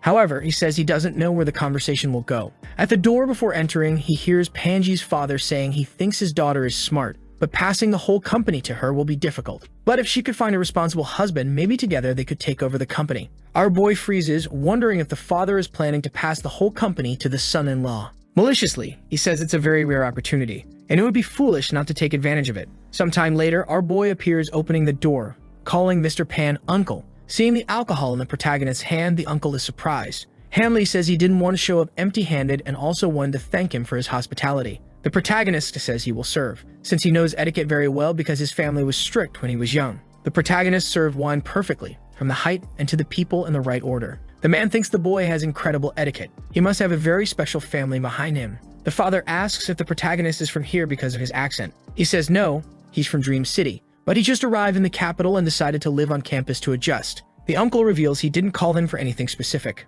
but just that Panji doesn't go out much with boys, and if he could spend more time with her, take her to the mall to chat, it would be good. Telling him not to worry as he will pay for everything. Hanley thanks him, understanding clearly that the father is trying to set someone up to take care of the company. Our boy says he uses all of his free time to study, so he doesn't have much available to go out with her. Telling the father not to worry as Panji loves going out with the girls, so much so that one just arrived to chat with her. Mr. Pan is surprised and says he understands why Panji didn't come upstairs, but he knows many of her friends and asks who the girl is. Our protagonist responds that it's the class president Tintin. Her father tells him to go back down and eat with Panji, as he will pay for everything they order. The protagonist says goodbye, and the poor man gets desperate, saying he has to go see for himself. The uncles ask him to calm down, as if he goes down, he will end up scaring the kids. Downstairs, the president was clinging to Pangi. She asks what her father wanted with him. Our boy says it was nothing much. He just asked him to take care of his precious daughter. The crazy president says the protagonist doesn't need to take care of her. She will take care of her. She wants to know why he came to meet Panji, asking if he didn't know about the relationship. Hanley asks what she is talking about, because he came to eat for free. But he wants to know why Tintin showed up there. She says she felt like eating good crab, and that this is the only place. The protagonist knows it's not true. She just came there to keep an eye on him. Pandy is tired of this situation. She says Tintin should stop with this, as she didn't invite her, so she will have to pay for her food. Tintin says she will pay anyway, as she just received her allowance. The protagonist sees Panji's father coming down the stairs, trembling. At this moment, the president is talking and asks them to finish the crab quickly so he doesn't meet the two. The protagonist tries, somehow, to interrupt the situation. He's already thinking it's good that Panji's father doesn't have high blood pressure, as he's all sweaty. Our boy reflects that their relationship at the table is very loving. Panji questions why he is winking at her, not knowing the meaning of it. The father calms down and observes that they seem to be flirting. He questions what this talk is about killing two birds with one stone, and if this is how young people nowadays solve their love problems. Tintin, provoking, thinks she's joking with Panji. She asks what the need is for a man, and if she isn't enough. She mentions her skills with those toys and claims they can handle it, highlighting her own skill. The father doesn't understand what this means. He wonders what's happening and even faints. An uncle had to hold him, clenching his fist and calming down, because they still have that young boy. If he can fix this negotiation, he can ask for whatever he wants. Panji tells the president to ask Fifi to do those things with her, as she knows she will like it. Despite this, she bets that Fifi would want to marry Hanley if he asked. The father misunderstood the situation. He thinks Panji called the protagonist to break up the relationship between him and the president, deciding that he will have to get involved. He approaches and asks how the food is. Panji responds by asking why he came there, mentioning he heard that a new friend of hers also came. He says he came to meet everyone, including Tintin. She greets Uncle Pan. The protagonist understands that the girls have no idea why Mr. Pan is there. Pointing to Hanley, the father explains that Panji is a bit reserved and doesn't have many friends she gets along with. He says the protagonist and Tintin are great kids, and invites them to visit their home in the future if they have a free weekend, promising to welcome them with great pleasure. Panji starts to feel that something is off. Her father has always been strict with any boy. She questions why he is being so inviting to Hanley and if there is something special about him. Seeing him smiling foolishly bothers Panji. She wonders why the protagonist is smiling and what her father sees in him. Panji doesn't notice anything extraordinary and decides she will find out what is so special about him. Back at home, the protagonist's friends are all in a room. He comments that he's surprised to see them there and not out. One of them explains that he was waiting for him to say something. Supposedly, a guy named Dan Zahal, one of the 3 richest at the university and Panji's #1 admirer, suddenly showed up and asked for information about him. The protagonist thanks for the information and his friends leave. Back at the computer, he transfers money to Tintin, who is surprised by the amount. He explains that the novel is doing well. The president asks if they will keep earning that much money next month. She says she wants to make a lot of money, and he asks why. Tintin reveals that a rich woman is interested in the man she loves and spent over 3,000 on crabs with him. The protagonist asks if she's afraid the woman will use money to win him over, and she confirms. Since it would be impossible in finance, he advises her to use her beauty to compete. The next day, everyone at the university is impressed by the president's transformation. Our boy compliments her, saying she seems to be in a great mood and asks if she got what she wanted with Panji the day before. Tintin responds irritably, saying she's not dressing up for the protagonist, so he should stop looking at her. He laughs and comments on her new elegant style. At that moment, the professor enters the room and announces a big competition for which the protagonist has been preparing. In the preliminaries, they will have test accounts to manage investment funds and buy stocks. Those who advance to the main stages will manage 300,000 and the finalists will have an account with 1 million, keeping the profits. The girls now want the protagonist's help, knowing he's been studying for this for a long time. Who doesn't like this situation is the long-haired guy watching from afar, irritated. The protagonist remembers that in his past life, it was around this time that Fifi started getting close to the long-haired guy who finished in the top 20% of the competition. But this time, he promises it will be different. The president challenges the protagonist, wanting to see if all the time he invested in studying was worth it. He proposes a bet to see who profits more from the investments. Tintin thinks it's foolish as the professor always praises him and he's been studying for a long time. The class suggests she get a 20% advantage. She agrees to the advantage and accepts the bet, feeling she can't be humiliated in front of everyone. Confident, the protagonist accepts the bet. He believes that based on his past life, he could give an 80% advantage and still win. Yeon asks what's at stake in the bet. The president, with the advantage, lets him choose what will be bet. Hanley says if she wins, she can ask for anything, and he will comply as long as it's within his capabilities. However, if he wins, she will have to forgive him unconditionally once in the future, no matter what happens. Tintin asks what he's planning to do. Our boy says it's nothing big, just something simple, like he went to a date with an attractive girl. The class is confused, asking what the logic is and if they have some relationship. Tintin is intrigued and asks what he's talking about, saying who he dates is her problem. The protagonist says that's fine and asks what she wants to bet. She responds that if he loses, he's prohibited from dating anyone for the 4 years he's at school. The protagonist accepts but thinks she's digging her own grave with this bet. Yeon comments that it's an exaggeration, asking how he will survive 4 years like that. The classmates think it's not a bad idea since with him out of the game, things will improve. Tintin's plan is simple. She hasn't decided yet, so she will keep him locked. The promise is made in front of everyone. And after that, Yeon invites the protagonist to eat. On the way, she asks if after eating he can take a walk in the park with her. The protagonist refuses, saying he's not in the mood. Yun tries to be cute, saying she understands what's happening since he's worried about the competition. She's sad but says she will always wait for him. The protagonist calls her dishonest, saying if he didn't know her from the past life, he would have fallen for that trick. He thinks all of her love is because she believes he's from a rich family, and if she discovered he's poor, everything would change in an instant. He ignores her and walks away. Yun comments that this attitude shows he had his heart broken. She believes he must be afraid of someone hurting him again and clings to his arm, determined to warm his heart. The protagonist finds it peculiar as even after reprimanding her, she seems more excited. Time passes, days go by, and finally the day of the competition arrives. The professor sits in the room and the protagonist opens the laptop. Everyone is ready to start investing. The president seems to be doing well, which impresses the protagonist. Everyone wants to know what he will buy. He takes a photo and shows that he bought a single stock. The protagonist put all this virtual investment into just one stock, which confuses everyone since he always taught not to do that. They insist he explain, and he sends a huge text because that's what he thinks will work. The next day, the protagonist arrives, hinting at Tintin by asking how her investment went. She replies that he only won one battle in this war and there are still many to come. He invites her to eat something and relax, but she says she can't because she needs to monitor the investments. The protagonist thinks he wanted to eat when Panji from afar calls him enthusiastically, and he knows something is coming. A friend asks what the protagonist wants, and he replies that anything will do. A guy snickers, identifying him as Han Lee. He realizes that Panji is trying to cause problems for him. The guy comments that the protagonist is poor and has nothing special. Panji says that's rude, but the guy insists he's just telling the truth. The protagonist remembers that she always had many admirers in the past life and wonders why she brought someone to use as a shield to trouble him. He concludes that the guy must be Dan Ziha. The guy tells Panji that interacting with someone like the protagonist will lower her social status, and also that he made her wait a long time. Panji pretends not to understand, agreeing that he took a long time to accept the invitation to eat lobster, but defending that he's working hard. Panji thinks that since she can't compete against the president, she will cause problems for the protagonist,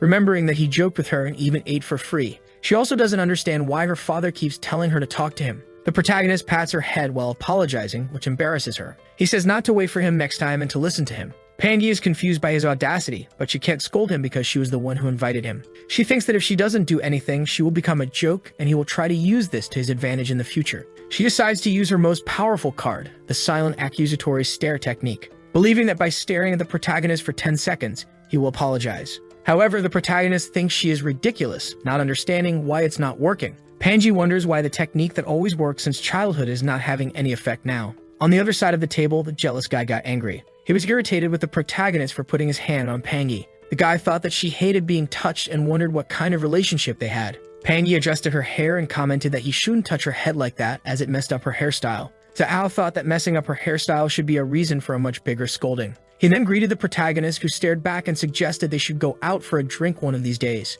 Zihao, a bit surprised, agreed that they could. In the next chapter, Panji was back home reflecting on how being born into a rich family made many people envy her. She thought that having so much power sometimes created strange situations where people always asked for her help. She remembered what her father always said, that smart people stay away from those with a significant financial difference, because the richest don't need her for anything and the poorest just want her help. She punched the pillow, irritated with the protagonist, thinking that the first time they talked was smooth, but now he liked to embarrass her. At that moment, her friend ran into the room saying she needed to see something. The class competition ranking had come out that day. The student council compared all the top students and made a list. The friend asked if Panji believed Han Lee was on the list. Panji asked if being in 9th place was good. The friend said he wasn't just good, but probably an expert. Panji's expression changed, becoming intrigued, asking if he was really that incredible. The friend confirmed and asked why. Panji replied it was nothing much, but if he was that incredible, he would help her. Meanwhile, the long-haired guy was feeling smug. He had a good day of investments the day before, and everyone was praising him.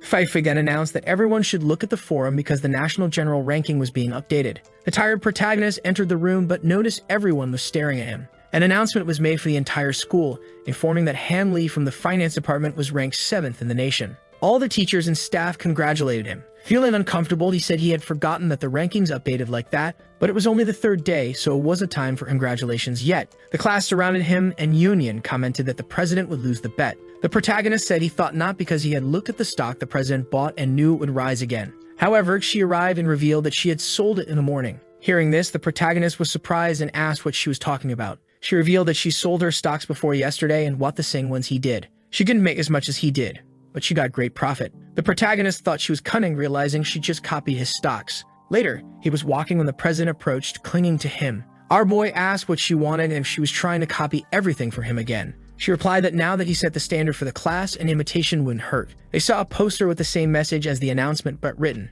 A student, curious, asked who this Hanley was and complained that the school was exaggerating by valuing such an insignificant prize. The president was furious, ready to fight everyone. Some students recognized the president and thought she had changed her taste. She clenched her fist, ready to punch, but the students ran away, thinking she was crazy. The protagonist patted her head, telling her not to worry when people talked badly about him because he didn't care about those things. The president was angry, telling him to get his hand off her head. At that moment, it became clear that it was Pangi using her father's influence to make the school announce and put up the posters. She had a plan. With this, all the other departments would keep an eye on him. Now, two things could happen. Either he would do well until the end and gain fame, or he would make a mistake and lose his reputation. The protagonist's friends entered the room and offered him something to eat, which he immediately refused. They were talking, and one of them commented that the school publishing this about Hanley so early would cause envy in everyone. The friend with glasses said that wasn't even the biggest problem because with the results not yet finalized and all this hype, the pressure on him would increase a lot. The protagonist was surprised by his friend's perception, thinking that if he did poorly, he would be embarrassed. But he was confident he would make a mistake. Watching the stock market opening time, he thought it was about to start and that he would win perfectly. Sometime later, the protagonist went to the teacher's room with the president and received an award. When they returned to the classroom, everyone applauds the two of them. With the tips our boy gave, Tintin ended up just 1.2% behind him. Sweating, she suggests canceling the bet for now. Sitting in his chair, the protagonist questions why she wants to cancel the bet. Tintin responds that she realized she was being overly confident and that they are on completely different levels. She thinks that with her current skills, the bet is a public execution. Back in his room, the protagonist notices that everyone in the chat is asking him for tips, wanting to know what he is doing. Suddenly, the professor bursts into the room with the finance department directors. The protagonist is surprised by the number of people in the room, and the professor praises the glory he has brought to the school, sincerely thanking him. The president of the student union and Minister Fai are also present, praising our boy. Everyone wants to interview him, but first the protagonist wants to ask for something, showing some difficulty. The protagonist declines the benefits offered by the directors, thinking he doesn't have any current problems and doesn't need any of that, especially if his performance is exceptional. However, he wonders if they are trying to buy him off with these small benefits. After the goodbyes, our boy returns to his room and is approached by Fai, who suggests exchanging contacts. He agrees to exchange contacts but warns that he doesn't read many messages. Meanwhile, the guy who was with Hanley goes to talk to the school director, asking him to look at the proposal made for the protagonist and sign the document. The director is surprised to learn that Pangi asked him to keep an eye on our boy. After signing the document, the guy is happy, thinking this will help the protagonist receive a promotion too. The director then decides to deliver the news to him and calls Pangi. He thanks her for the recommendation and says they will invest many resources in our boy, while provoking Pangi, saying the boy would have gone unnoticed if she hadn't informed them. Pangi is frustrated, realizing that her plan to harm the protagonist backfired. While she's in the room, people who come to talk to her already scold her. Tired of this, she goes for a walk, lamenting that nothing went as planned. When she arrives home, the maid informs her that her father is looking for her, leaving her with a bad feeling. When she gets there, he asks how her relationship with that classmate has been lately. Suddenly, we teleport to the room where the protagonist is taking advantage of the time to write several chapters of his novel, so that when the competition returns, he will have everything ready. When he receives a message from the girl from the beginning, she asks if he is in the finance department of this school. The protagonist responds that he is,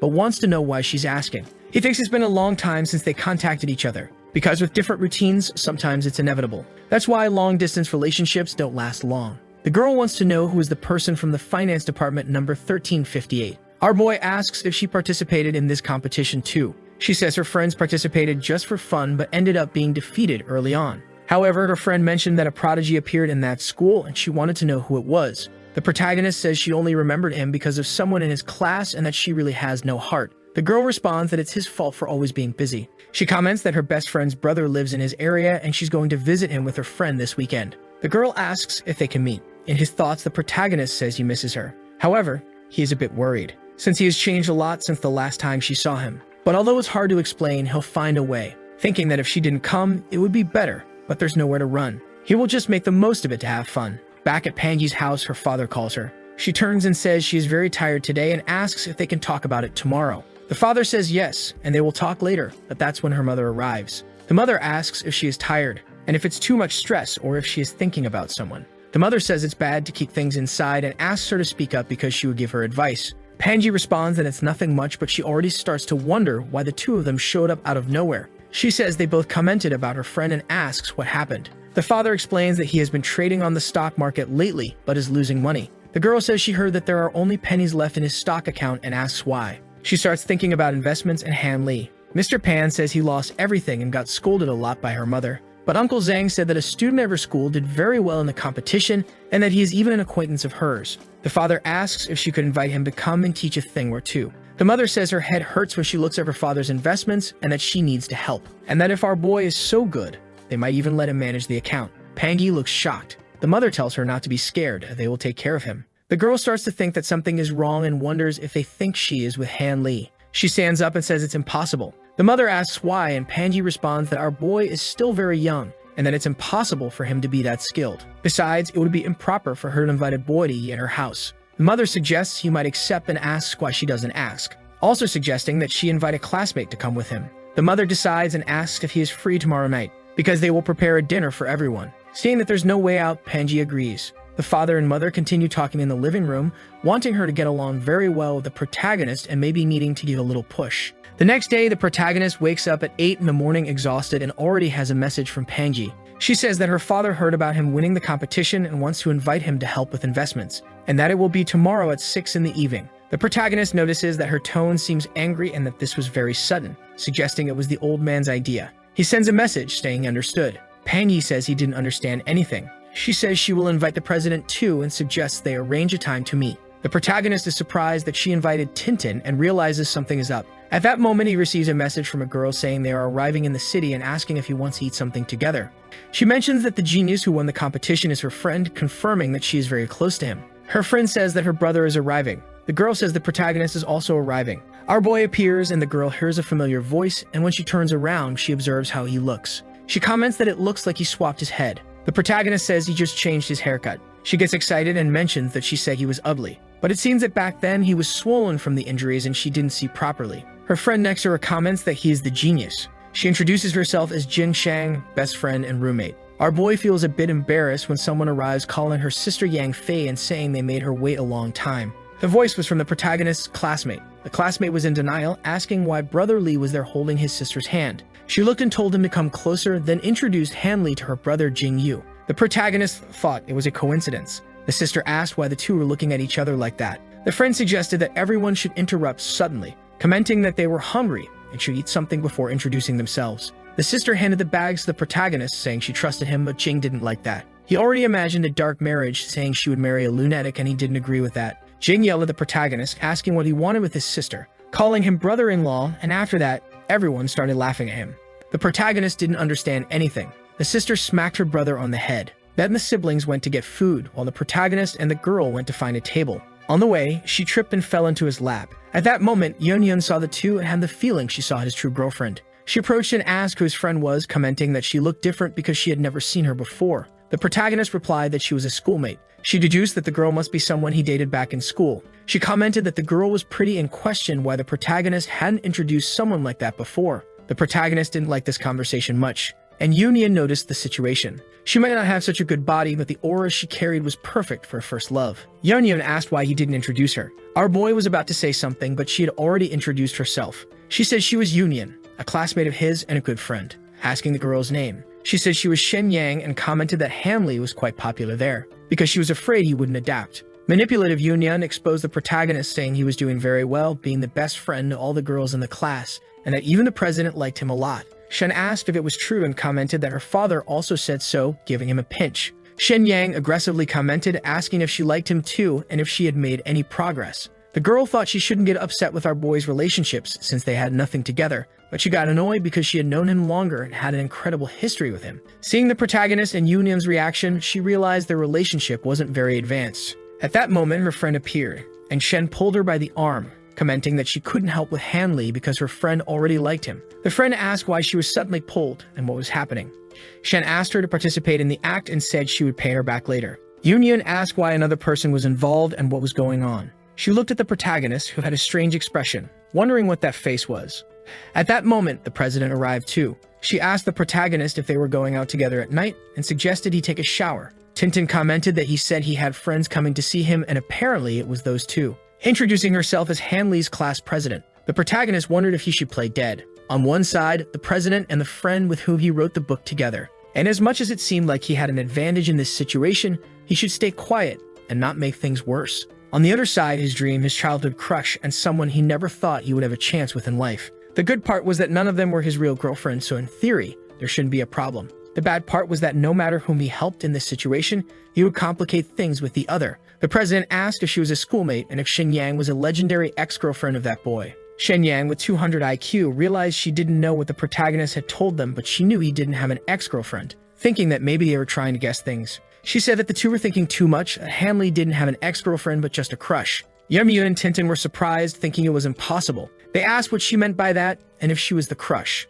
Tintin commented that from what she knew, he wouldn't be secretly admiring anyone, because if he really liked someone, he would say so directly. Shenyang commented that maybe the women assumed he liked them and therefore kept paying for his meals, saying she heard about it. The protagonist's situation did not improve, and the president, hearing this, became furious and insulted Shenyang, calling her chubby. She says that Shenyang doesn't know what she's talking about, asking what this talk is about, giving him food and stating that they are happy just helping. Shenyang gets mad at being called chubby, but when she's about to insult the president, she notices her body is perfect. Shenyang turns to complain to the protagonist, asking why he put her in that situation, with a bunch of people wanting to hassle her. The protagonist tries to think of what to do. He gets a crazy idea, puts his hand on his face, and says that he never believed in love at first sight, but now he does, saying he likes her very much and asking if she wants to be his girlfriend, addressing Jing's sister. No one believes it, and she gets all shy and runs away. Shenyang can't believe it, asking if he likes her, thinking it's impossible. The protagonist says he was joking, considering her a great friend and saying he doesn't want her to feel bad there. Shen thinks her reactions were exaggerated. However, she blames the president for starting the fight. Hanley takes a deep breath and tells the president that he never gave her permission to speak like that, which embarrasses her. The president realizes that the protagonist's line is directly from a line in the book she writes and wonders if he read her book and knows it was her who wrote it. She starts remembering the scenes she wrote, fearing that if he saw that, it's all over for her. Tintin apologizes, admitting she was wrong. Yunyun is surprised, saying she has never seen the president apologize in her life. Shenyang finds it strange, noticing that the girl was mad. But when the protagonist called her by name, she went quiet, suspecting there's a secret between the two. Shen thinks the best way to get out of the situation is to apologize too. She apologizes to the protagonist, saying she thinks she's also at fault, apologizing to Yunyun for anything she might have said and thanking her for taking care of the protagonist. Yunyun replies that it's okay and thanks her, saying they are all his friends. Our boy then asks the president to take Yunyun with her, saying he let it slide today, but next time he won't say he didn't warn. The president, in shock, responds that she understood, but thinks the protagonist will pay for this. Shenyang asks the protagonist if he likes the class president. He responds no and asks why she's asking. She says she noticed some interactions between the two, and he replies that he likes her. Shen asks if he prefers delicate girls or thinks her personality is too dominant. The protagonist responds that it's not that he dislikes her personality, but thinks that Shenyang is much calmer than the president, giving her an admirable princess attitude. Our boy tells her that many people, even loving someone, feel tired because of that love, so he tries to be merciless. Shenyang asks what he means, and he explains that being merciless is actively talking about all the problems whenever they happen so that the person can fix them. She then asks if he wants to have many conflicts to fix things.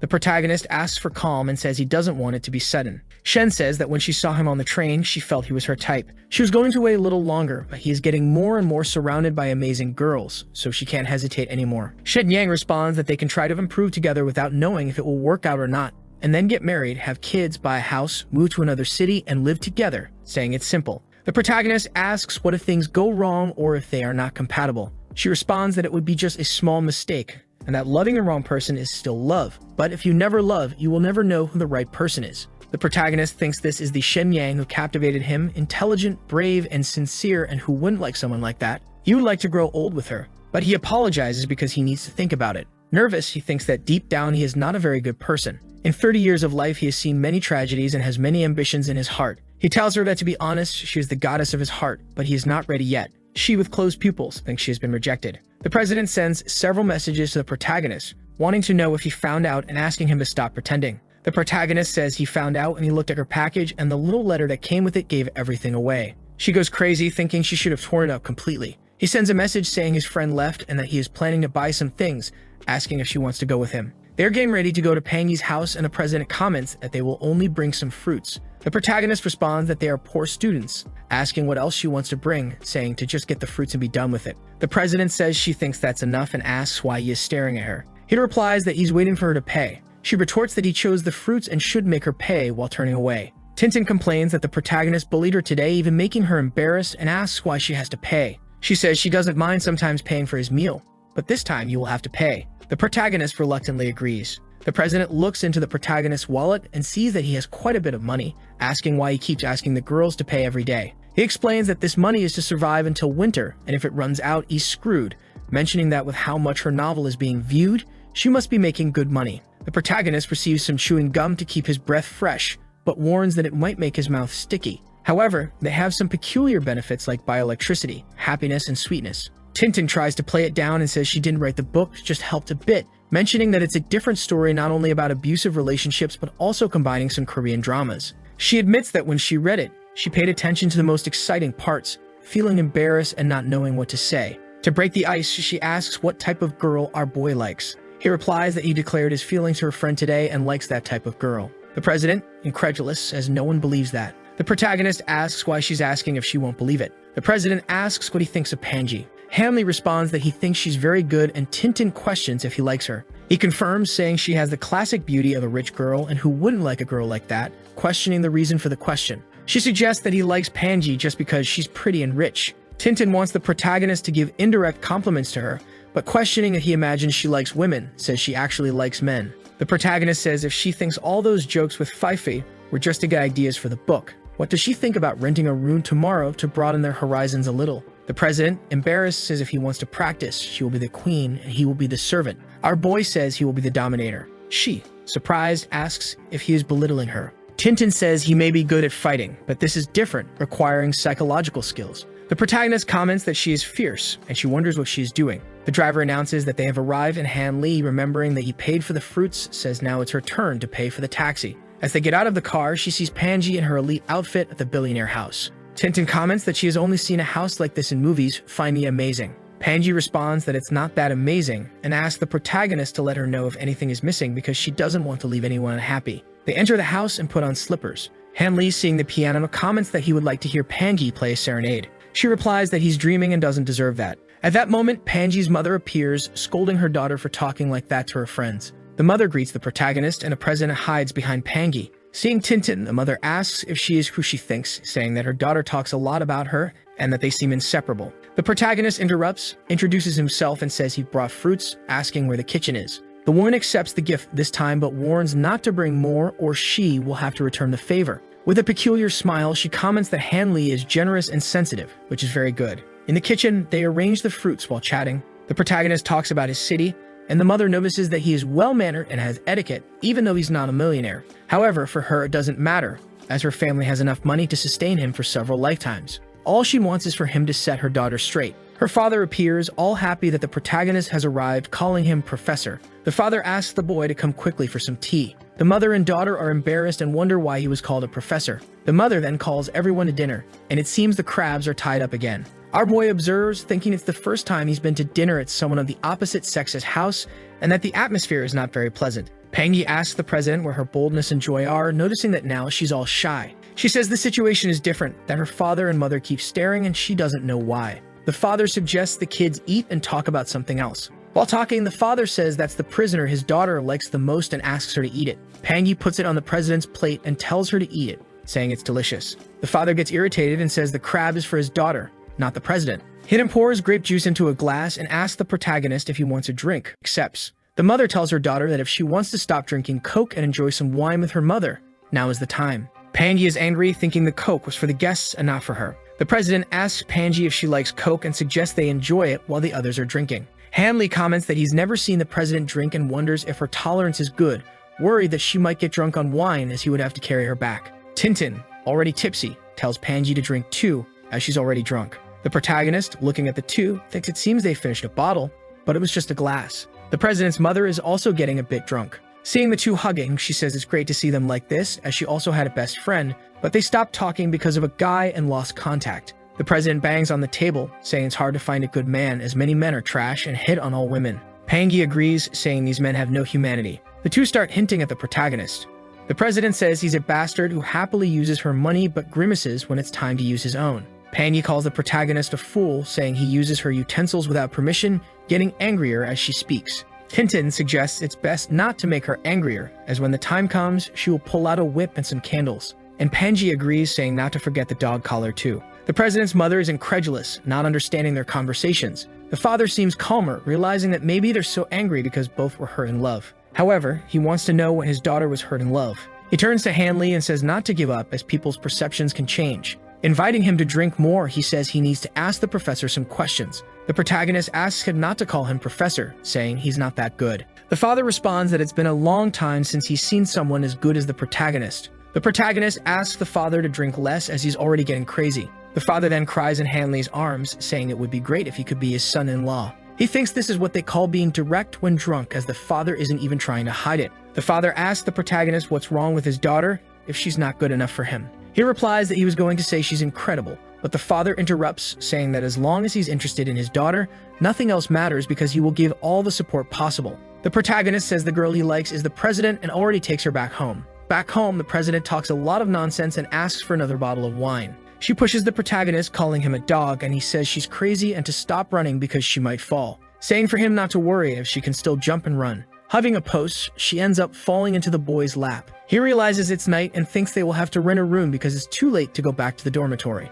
At Panji's house, her parents put her to sleep. The father asks if she's completely out, and the mother confirms. She asks to talk to her husband with a serious expression. The father asks why she has that look. Her mother wants to know about the protagonist's business with the president and if her father knew anything beforehand. The father says he just found out as well. The mother bangs on the table and asks about the talk of the protagonist having multiple partners, questioning if the father now likes polygamy. The father says he loves the mother and no one else. She says they will continue with the plan and asks if he handed over the account to the protagonist. Mr. Pan confirms and says that side is resolved since he also gave him a check for $500,000. He explains that he knows it's hard to pursue a girl like her without money, so he gave him some help. The mother considers this idiotic and asks why he gave that extra money when they could have made a revenue account and kept part of the commission. If they come together because of the money, they will only fight over money in the future. The father asks her to calm down, explaining that the $500,000 was part of the boy's salary, and considering their daughter's history, he doubted she would fight over money. He added that they didn't usually argue about it at home and that he was using the money as leverage to help both of them.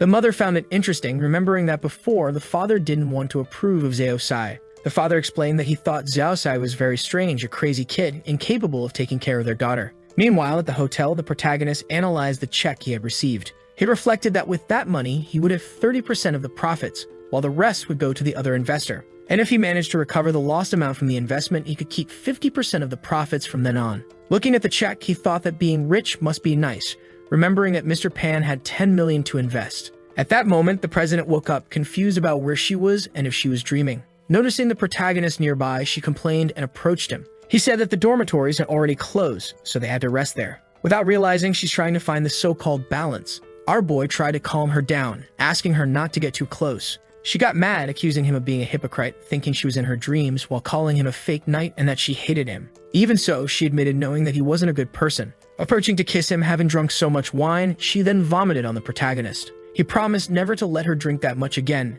and they both went to sleep. When she woke up, Tintin wondered what had happened, recalling that she drank and had a strange dream with our boy at the hotel. Although thinking it was just a dream, she noticed a red stain on the couch, making her nervous. She supposedly thought that her first time had happened the previous night in that place. Meanwhile, the protagonist was at the bank making a deposit when he received an urgent call from the president. She began to suspect that the online guy was the protagonist, but after he sent the number to her, she noticed the numbers didn't match, so she called him. However, our boy had a voice-altering chip, which relieved her when she answered the call and realized the voices weren't the same. Han Lee, noticing her relief, joked with her, asking if she was like that because of his voice. The president denied it, explaining that she needed to talk about something. When the protagonist asked what had happened to her boyfriend, she explained that she was confused, remembering that they had drunk wine the night before and then woke up in the hotel with a red stain on the couch. Spitting out all the noodles, he laughed at the situation. However, he asked about her battery percentage, and seeing that it was low, he asked her to save it and look for a written note. Tintin agreed and hummed up, and minutes later, she found a note where our boy complained about her vomiting on him, thus losing the incredible opportunity of sleeping in the bed with her.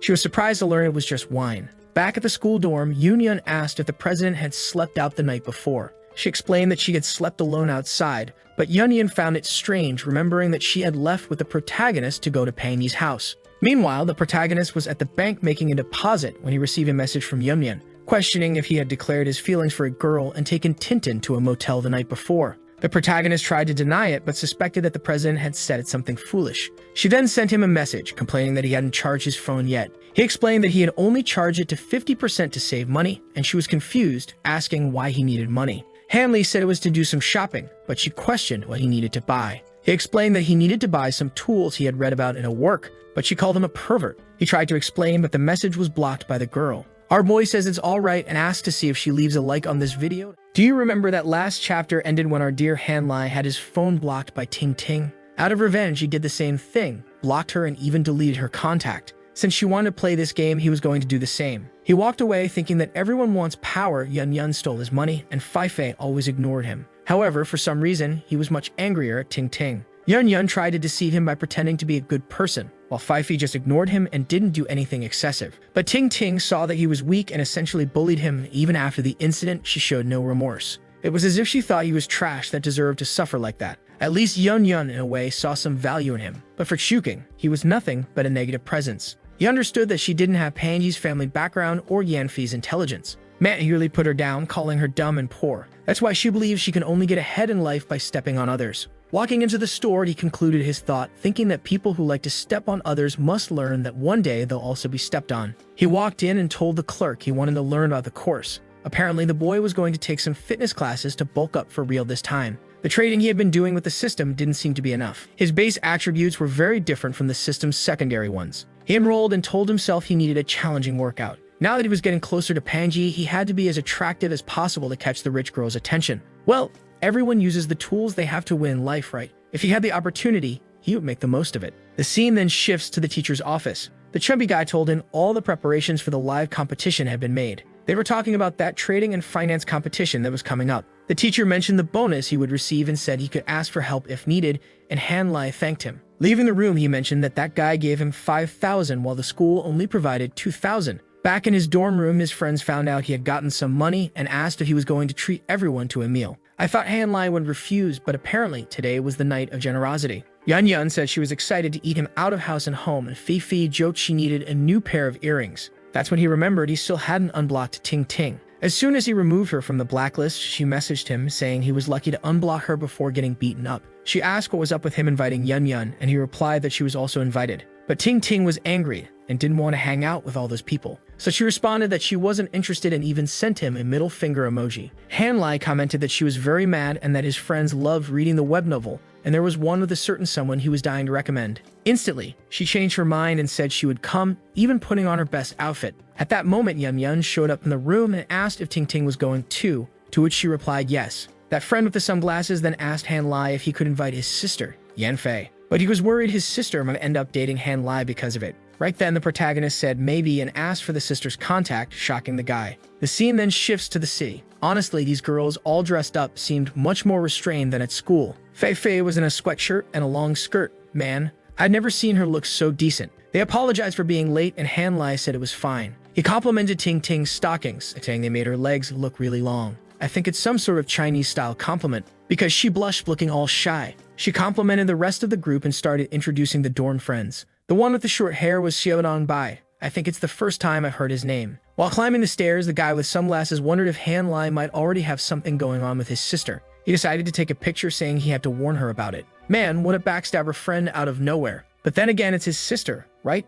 That's tough. The group then gathered around the table. These Chinese folks love those round tables, huh? Ever noticed how this happens in every story once in a while? As soon as they picked up the menu, they started wanting ribs and all the most expensive stuff. Then Yun said he'd order everything he wanted, and Hanlai said it was fine as long as it stayed under 5,000. Suddenly, Ting Ting told him that some Luyo guy already knew about the dinner. He asked what the problem was, and she said other classmates might think he was giving them special treatment. He replied that he didn't care much and said he wasn't worried about it. He had already said he was a selfish person who preferred being alone. That's why it was impossible for him to be himself and maintain a good relationship with everyone. The only reason he invited the people at that table was because they were close to him. And of course, there was another reason. Sweating nervously, she asked what that reason was. And then he reveals that he's about to leave this university. Man, I didn't even know when this happened. Ting Ting looks all confused, staring at him, unsure where the boy is going. She thinks to herself that this bastard is always mistreating her. Now that he's leaving, she should feel happy, but instead, she's mad. She then asks if he's going to study in another country. He explains that he's not.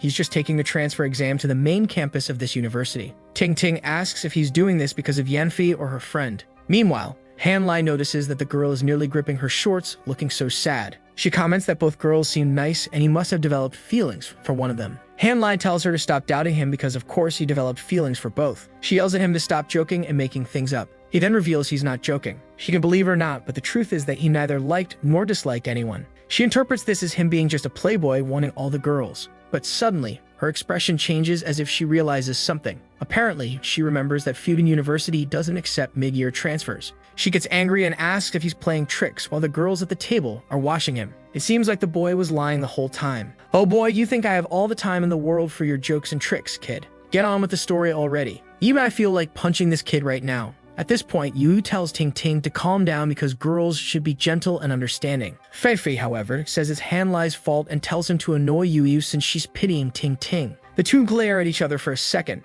and then turn away angrily. Han Lai then tells Ting Ting to listen to Ming and be a bit more gentle. Suddenly, Chevedong stands up, calling all the sisters-in-law and asking who wants some tea. Everyone at the table goes silent. The girls get a little embarrassed, saying he can't be that direct. He says he understands, asks for the flavors, and they respond. Then he asks Ting Ting what the eldest sister-in-law would prefer. She gets angry, and he says he'll just grab a strawberry tea then. Meanwhile, the guy with sunglasses is wondering if he'll really end up alone in all of this. At this point, Ting Ting, seeing how calm Han Lai is, decides to call Panji to annoy him a bit. He tells her not to invite anyone else because after this, he has to go to the gym, trade some stocks, and won't have time. She responds that she'll let it go this time, but he better stop annoying her first. He chuckles and then says that everyone there has always looked out for him. He had wanted to host a dinner like this for a long time to bring everyone together, but never had the chance. He raises his glass, saying that today he received his first bonus ever, which isn't much but is meaningful. Their presence shows that he values the quality of his friends, not the quantity. He doesn't care about criticism from others unless it comes from his friends, and he asks them to go easy on him. Everyone starts celebrating, and his friend says it's cool.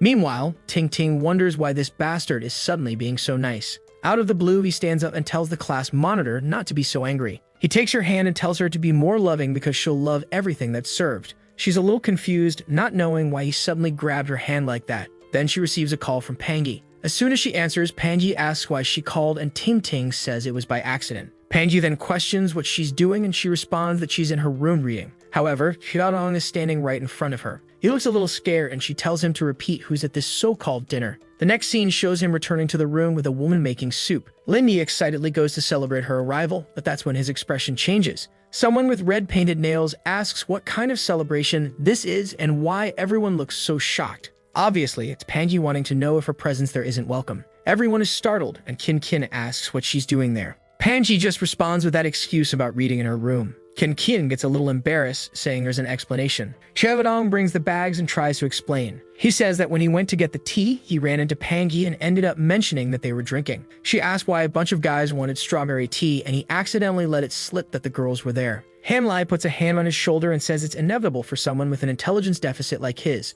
The poor guy starts crying, saying that kind of consolation just made him feel worse. Then Han Lai walks over to Pangi and tells her to sit down. He explains that his plan was to invite her to a solo dinner, but since she arrived, it's the perfect time. He tells everyone to start ordering because they're all friends there. Some time passes and Xiaodong is eating, saying the food is delicious. He asks for 2 more bottles of beer and tells Han Lai to join them. But suddenly the boy stands up, saying he has to leave because he has a workout at the gym tonight. He was about to pay the bill when Panji suddenly said she would leave with him because there was something she needed to discuss. Seeing this, Ting Ting looked confused about why Panji got up to follow this damn dog. She started to suspect something strange was going on. Outside on the street, Han Lai asked what Panji wanted to talk about. She wanted to know what he had discussed with her father. Han Lai explained that he had only met her father a few times, so they never had any serious conversations. He waved goodbye, saying that if that was her only question, he was leaving. But suddenly, she grabbed his arm and told him to stay put. She says she already knew her father thought she was in some kind of relationship with Ting Ting. She asked if it was true that their parents had asked him to try to form a connection with her. He denied it,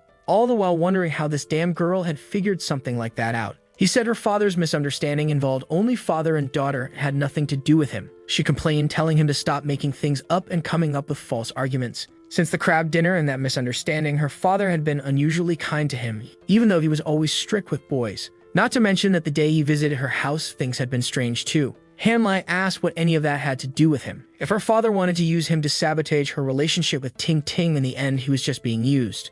She was impressed by his audacity to respond like that. She then revealed that earlier that morning, she had asked her mother a few things. She found out that her father had handed over some stock accounts for him to manage. He admitted it and asked why she was bringing it up. Now though, Han-Lai was feeling insecure. He needed that money to continue advancing. The problem was that he didn't yet have control over Panji, and everything was tied to her. Unfortunately, she laid all her cards on the table, saying she now understood his situation. He had become a dog essentially hired by her family. He was startled to see that she had figured everything out. She gave a sly smile and asked why he seemed so upset. She said if he truly didn't see a problem with this, he could simply explain the misunderstanding to her parents. Han-Lai said the result of that would be returning the stock account to her father, which wouldn't affect him much. In the end, it was just a business relationship. If the boss didn't want him anymore, he wouldn't want to work there either. But the truth was, he was bluffing because he had already spent $150,000 out of the $500,000 and couldn't return it. Still, he knew that if she wanted to end everything, she would have spoken to her father, so he just needed to stay calm. He realized she wanted something and asked what it was. She gave him a mischievous look and asked if he truly wasn't interested in any of this.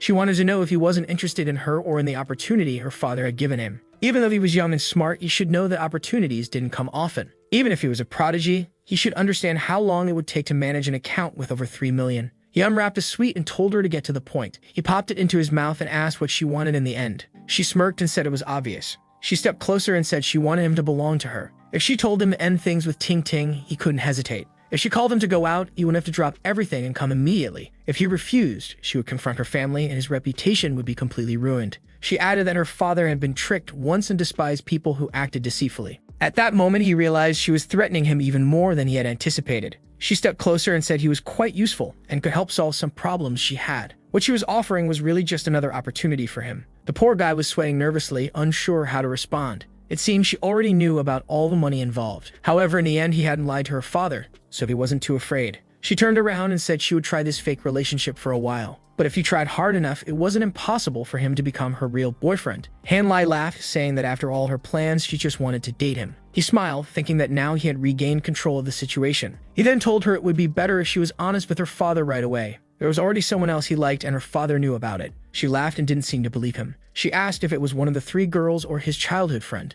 Touching his chest, she said she already understood how he worked, and in this negotiation, everyone got what they wanted. She didn't care much about the money he was receiving and could even introduce him to some new clients. Turning to leave, she said he should calculate that with the 100,000 he had, he would have to win 100 times to make 10 million. Meanwhile, if he started earning with 10 million, he would need far less risk and fewer negotiations to achieve that. Han-Lai stood there, realizing her logic was undeniable. As she walked away, he told her she should have made that offer sooner. He extended his hand and thought to himself that her financial power truly exceeded his by far. He decides to let her think she's winning for now and asks how much money she really has saved up and could use for investments. She pauses for a moment, starts doing some calculations, and wonders if he has actually given in. She mentions some cars, shares in her company, credit cards, and other assets. If she combined everything, she'd have at least 20 million ready to spend. At this, Han-Lai is shocked. She really had way more money than he imagined. She wasn't just any Harris. Her father was truly one of the big players in the capital. He knew he had to seize the opportunity, but reminded himself this was a game and she wasn't a good person. So he says that from now on, he accepts her as his girlfriend. Confused, she asks what kind of nonsense that is. She was giving him an opportunity to try not to act so entitled. He crosses his arms and wonders why she's making everything so complicated. He thinks that he didn't even want to play this game anymore, but since she was insisting, he had no choice. Finally, she agrees and says that tomorrow she'll open an account and put in 1 million. He could manage it, and they'd split the profits. She looks a little annoyed, thinking how similar they are when it comes to seizing opportunities. But Han-Lai questions why only 1 million. He's not about to become someone's dog for so little. She turns away, saying she won't go beyond that, and advises him not to push his luck because she's not in the mood. Suddenly, he grabs her by the shoulder and waist. He leans in close and asks if that's what she's been avoiding. Just as she's about to ask what he's doing, the boy kisses her, out of nowhere. When it comes to money, he takes bold steps. Obviously, they're in the middle of the city and everyone sees it. He then asks her what she thought. Was she satisfied with his skills? But she's left speechless, completely off balance and unsure what just happened. A moment later, he's already leaving in a car, saying that now that their relationship has begun, he expects good cooperation. Slowly, he waves goodbye, calling her a beginner. The poor girl screams at the sky,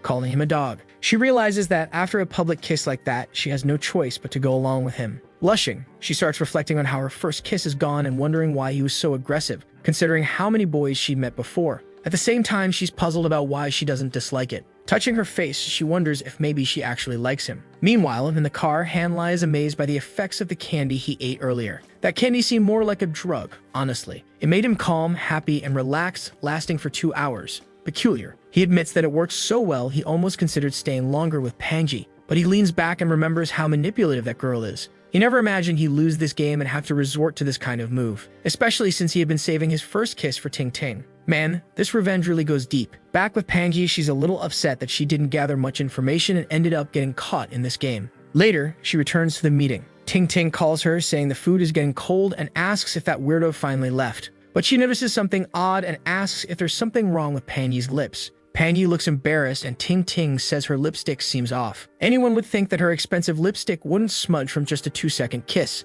Panji, feeling awkward, tries to play it off, saying maybe it's from chewing gum. But Ting Ting senses something fishy again. She leans closer and says Panji only uses extremely expensive lip products, so it's hard to imagine it smudging so easily. Panji makes up another excuse, saying it was actually gloss. But Ting Ting, being the relentless detective she is, moves closer and notices that Panji's lips look too cracked for someone wearing gloss. The poor girl is completely exposed, yet she keeps trying to come up with excuses. But Ting Ting already suspects she fell for that Dan dog's charm. Now Ting Ting wants to know who initiated it. She's frustrated, feeling like she hasn't even taken her first step, while Panji is already acting like this. Suddenly, she grabs Panji's chin, startling her, and leans in. The poor girl seems paralyzed by the forced closeness. But Ting Ting only gets closer to sniff and doesn't smell any gum. She starts thinking that Panji is more cunning than she imagined and must have been the one to force the kiss. Suddenly, chopsticks fall to the ground and everyone looks shocked. Panji screams that she's leaving and runs out. Outside, she runs away, upset.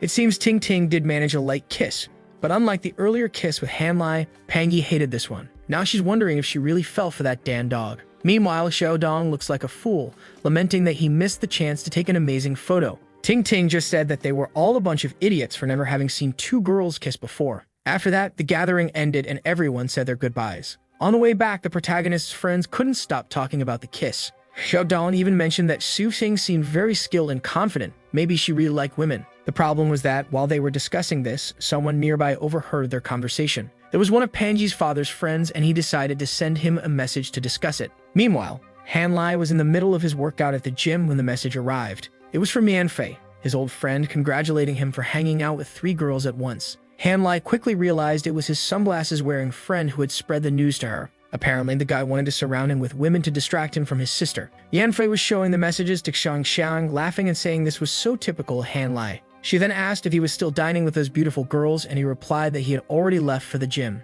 They chatted about his training and why he was working out. Hanlai responded that he needed to get stronger to protect her after what happened back then. She blushed, realizing he still cared about that incident. He sent her a photo of himself, saying, "This is the result of hard work." Yanfei seemed impressed, while her friend had already noticed that Yanfei seemed to have feelings for him. But that was expected since he always drew attention. Then Hanlai messaged them, saying that now that he had handled his classmates, he wanted to invite them to dinner as well. But Xiang suggested it would be better if it were just Yanfei and Hanlai. Yanfei agreed and said she'd consider it, but she noticed that Xiang looked a bit sad at the suggestion. She quickly realized that her friend also liked Hanlai. Understanding this, she replied that she was too busy at the moment and they could plan for another day. Hanlai thought to himself that if she was going to reject him, she shouldn't have agreed in the first place. The boy took it to heart. Then he received a message from Yun, the gossip queen, who obviously had all the details about what happened. Of course, she brought up the kiss.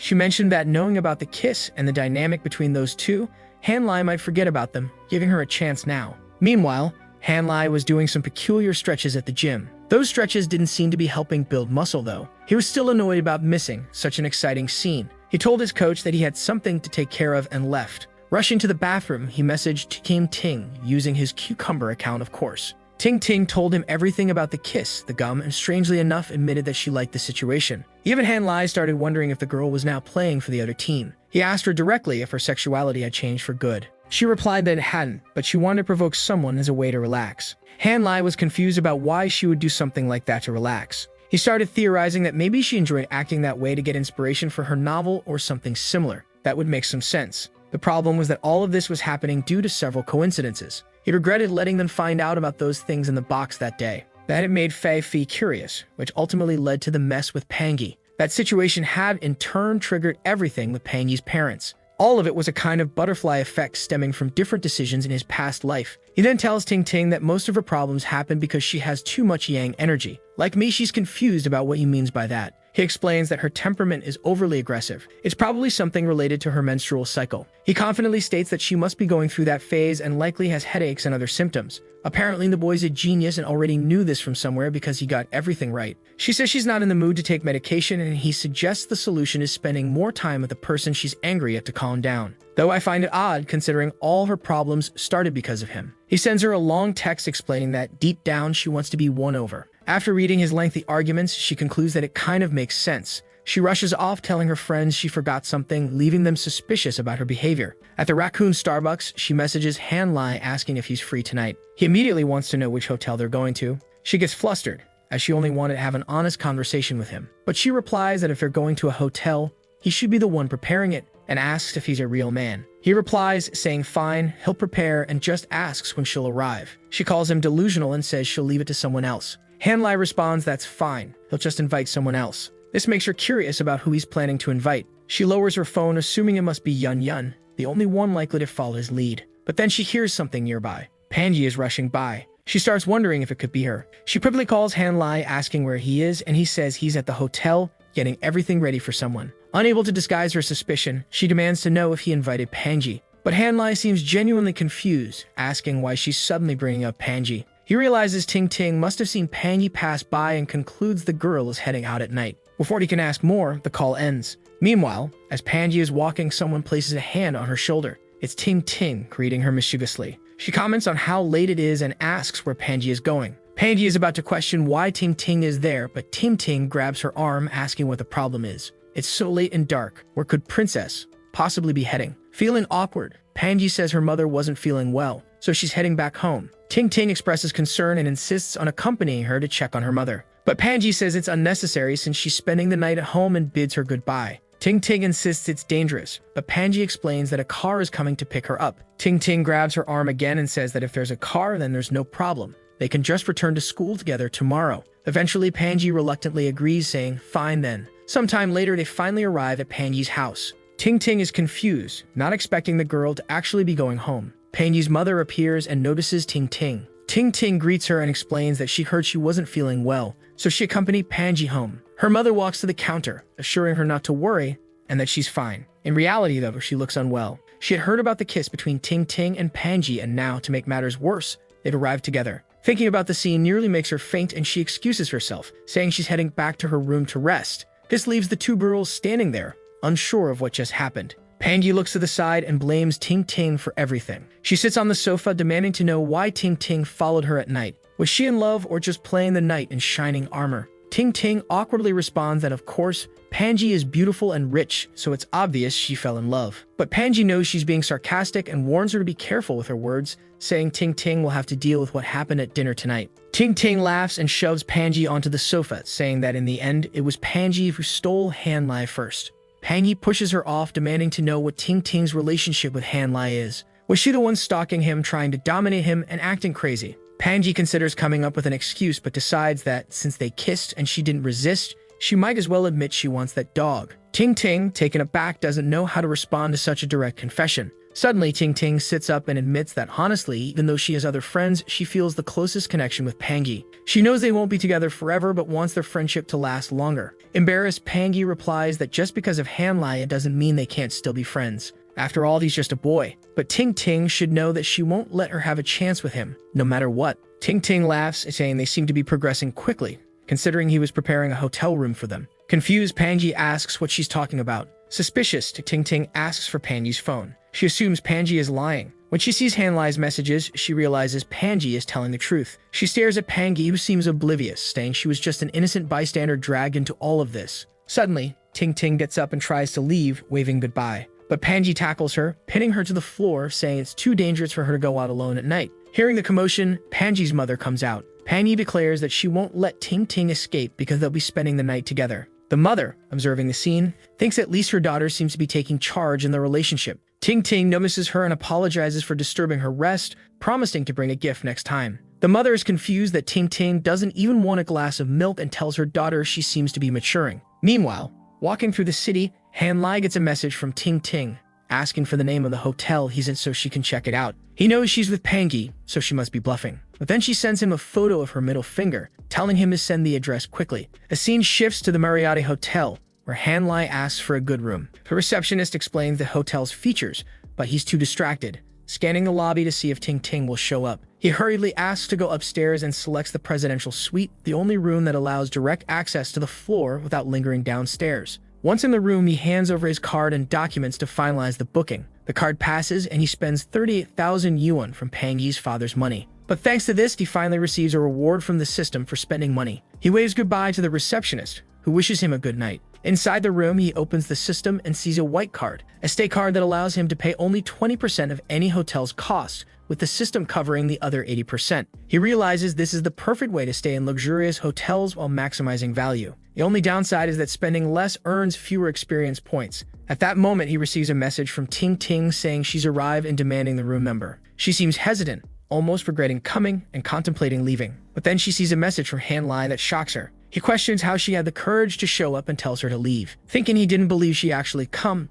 Ting Ting decides to stay. She declares she's not inconvenienced and demands the room number. He agrees and says he'll send someone to the lobby to fetch her. But in reality, this is just a mind game. He knows that acting reluctant will make her more determined to come up. This boy is playing advanced level chess. He opens the room door, inviting her in. Ting Ting, blushing and confused, asks what kind of room this is. He nonchalantly says it's the presidential suite, leaving her shocked. Why did this dog spend so much money just for her? She scolds him, but he brushes it off and tells her to come in. Once inside, she realizes she needs to take control of the situation. She's gone too far and can't let him dominate her now. She pokes his chest, accusing him of playing games with her and Pangi, but he just laughs, making her even angrier. He gently takes her hand, kisses her forehead, and says she doesn't seem to like the room he rented. Leaning in, he whispers in her ear, suggesting they first explore everything the suite has to offer. She notices the maid showing them around the room. The woman addresses him as Mr. Han, which leaves Ting Ting a bit confused. Both of them are impressed when the maid shows them the massive bathtub, though honestly, it didn't look that big to me. The protagonist comments on whether the B6 level qualifies as 5-star accommodations, but he's quite picky. He mentions that the furniture in the secondary bedroom seem outdated. Meanwhile, Ting Ting is amazed by the imported brands throughout the suite. When she sprays a bit of the perfume provided, he leans in to sniff her neck. The maid then announces that she's leaving and wishes them to enjoy themselves in the room. As the door closes, Ting Ting looks puzzled by the maid's choice of words. He teases her, saying that apparently her mind isn't as pure as it seems. Flustered, she declares she'll stay in the secondary bedroom. He retorts that if that's the case, he'll have to charge her 10,000 yuan for the night. Angry, she grabs his arm, pulls him into the main room, opens a bottle of wine, and starts drinking. He's unsure how to respond to this. But as soon as she takes a sip, she notices he's on his phone. When she's about to complain, he shows her a message from Pangi, asking what he's up to. Ting Ting demands he tell Pangi he's at the hotel with her. He agrees but asks what he'll get in return for sending that message. His calm demeanor only irritates Ting Ting further. She snatches the phone from his hand and says he should start confessing to her. If he asked her to be his girlfriend and stop messing around with other women, she'd give him whatever he wanted tonight. The offer is tempting and Hanlai is taken aback by her boldness. It seems like both of them are finally showing their true colors tonight. They share their first kiss and Ting Ting notices a sweet, familiar taste. But Hanlai doesn't stop there and pulls her into the moment. The next thing you know, she's handcuffed. Wait, what just happened? She's wondering the same thing. He tells her that in this relationship, he's the one who makes the rules. Blushing furiously, she struggles to understand why she feels so flustered in this situation. Suddenly, clothes are on the floor. He calls her class monitor, apologizes, and tells her she shouldn't have called him a dog. Holding her hands, you can imagine what happened next, right? I never thought it'd take 91 chapters for this, but the boy finally scored a goal. She's left lying on the bed, murmuring that she wouldn't even mind being his second, or even his eighth. He removes the handcuffs and her wrist is slightly marked. She's blushing, thinking about how gentle he was with her. Well, that's her perspective, at least she calls it gentleness. Holding her arm, he comments on how fiery her temperament is. She begs him not to treat her like that anymore, but he knows that if he starts being kind, she'll lose interest in him. He reflects on how her friend Fei Fei always treated her well, yet Ting Ting liked Pangi more despite the chaos she caused. If he starts giving in to her requests, she'll stop liking him too. Suddenly, she pulls her hand away, pondering if it might be true. If he stops provoking her, her interest might fade as well. He then makes her an offer, saying that if she wants to submit to him, he could try being her master. Wait, what's even happening here? This is getting peculiar. Ting Ting throws a pillow at him, telling him to stop with the weird talk and go get her some food because she's hungry. But he replies that if she has the energy to complain, she has the energy for something else, and jumps on her again. Some time passes, and the hotel staff brings a meal to them. Ting Ting, seemingly resigned, asks who his main girlfriend is. Han Lai, confused, asks her back, who does she prefer, Pangi or Yanfei? Without hesitation, Ting Ting replies that Yanfei is definitely better because Pangi absolutely doesn't deserve any of this. He teases her, asking if she really means that anyone would be better as long as it's not Pangi, and she agrees. He then comments that their friendship doesn't seem very genuine. An argument breaks out in the room. I don't know exactly what happened, but now it's the next day. As soon as he returns to the dormitory, his brother drops to his knees apologizing for what happened yesterday. Han Lai responds that he has no idea what they're talking about. But from the other bed, Xiaodong spills the beans, saying it's about the photos he sent to his sister and her friend. Our boy considers picking up a hammer and knocks some sense into him but decides to let it go. His friends then invite him to go out that night because there's going to be a fun game involving money, a somewhat unclear situation. The only problem is that it involves some seniors, and Han Lai warns them to be careful because there seems to be a guy who likes Pangi. However, Han Lai is more worried that people will find out he kissed Pangi and went to a hotel with Ting Ting all in the same day. The scene shifts to room 204. They are visiting the seniors, who are apparently the ones participating in that strange game I still don't understand. There are two others sitting on the bunk bed. One of them seems annoyed that this guy showed up, while the one with glasses just observes. One of the guys gets up, places a hand on the protagonist's shoulder, and tells him to make himself at home because they're all brothers here. The senior doesn't seem to like that, and the green-haired guy reveals that it seems this person wanted to be on top in that finance competition, but didn't end up winning. However, the guy with glasses retorts, pointing out that the green-haired one who's mocking him was interested in Pangi but also failed to win her over. Man, everyone in this room seems to have lost something to Han Lai. Better be careful, kid. The red-haired guy congratulates Han Lai, saying that if he really has connections with Pangi, he's a lucky guy. Embarrassed, Han Lai looks away, saying it's all just a joke. He claims he's only close to her because her father asked him to keep an eye on her and ensure nothing bad happens to his daughter. The guys keep observing, and the one smoking says he now understands what's going on. It seems the boy they were suspicious of doesn't have such a deep connection with Pangi after all. But the red-haired guy slams the table, saying that's not how it is. He's seen Han Lai very close to her countless times, so clearly something's going on. The protagonist then comments that this boy's name is Xiaoxi, and tells him that if he doubts it, he should go talk to Pangi's father. At that point, his dorm friends tell the guys to stop pestering the protagonist. However, the smoker didn't know the boy was so close to the entire Pan family. The protagonist reveals that he's only managing the father's investment account and that it's nothing too serious. For some reason, his friends start laughing, saying his skills are impressive, probably just to mock the others. The glasses-wearing guy, annoyed, decides to calm down and says that for the protagonist to have so many skills, he must come from a rich family. The protagonist replies that his family has dealt with finances quite a bit, and that's how he learned.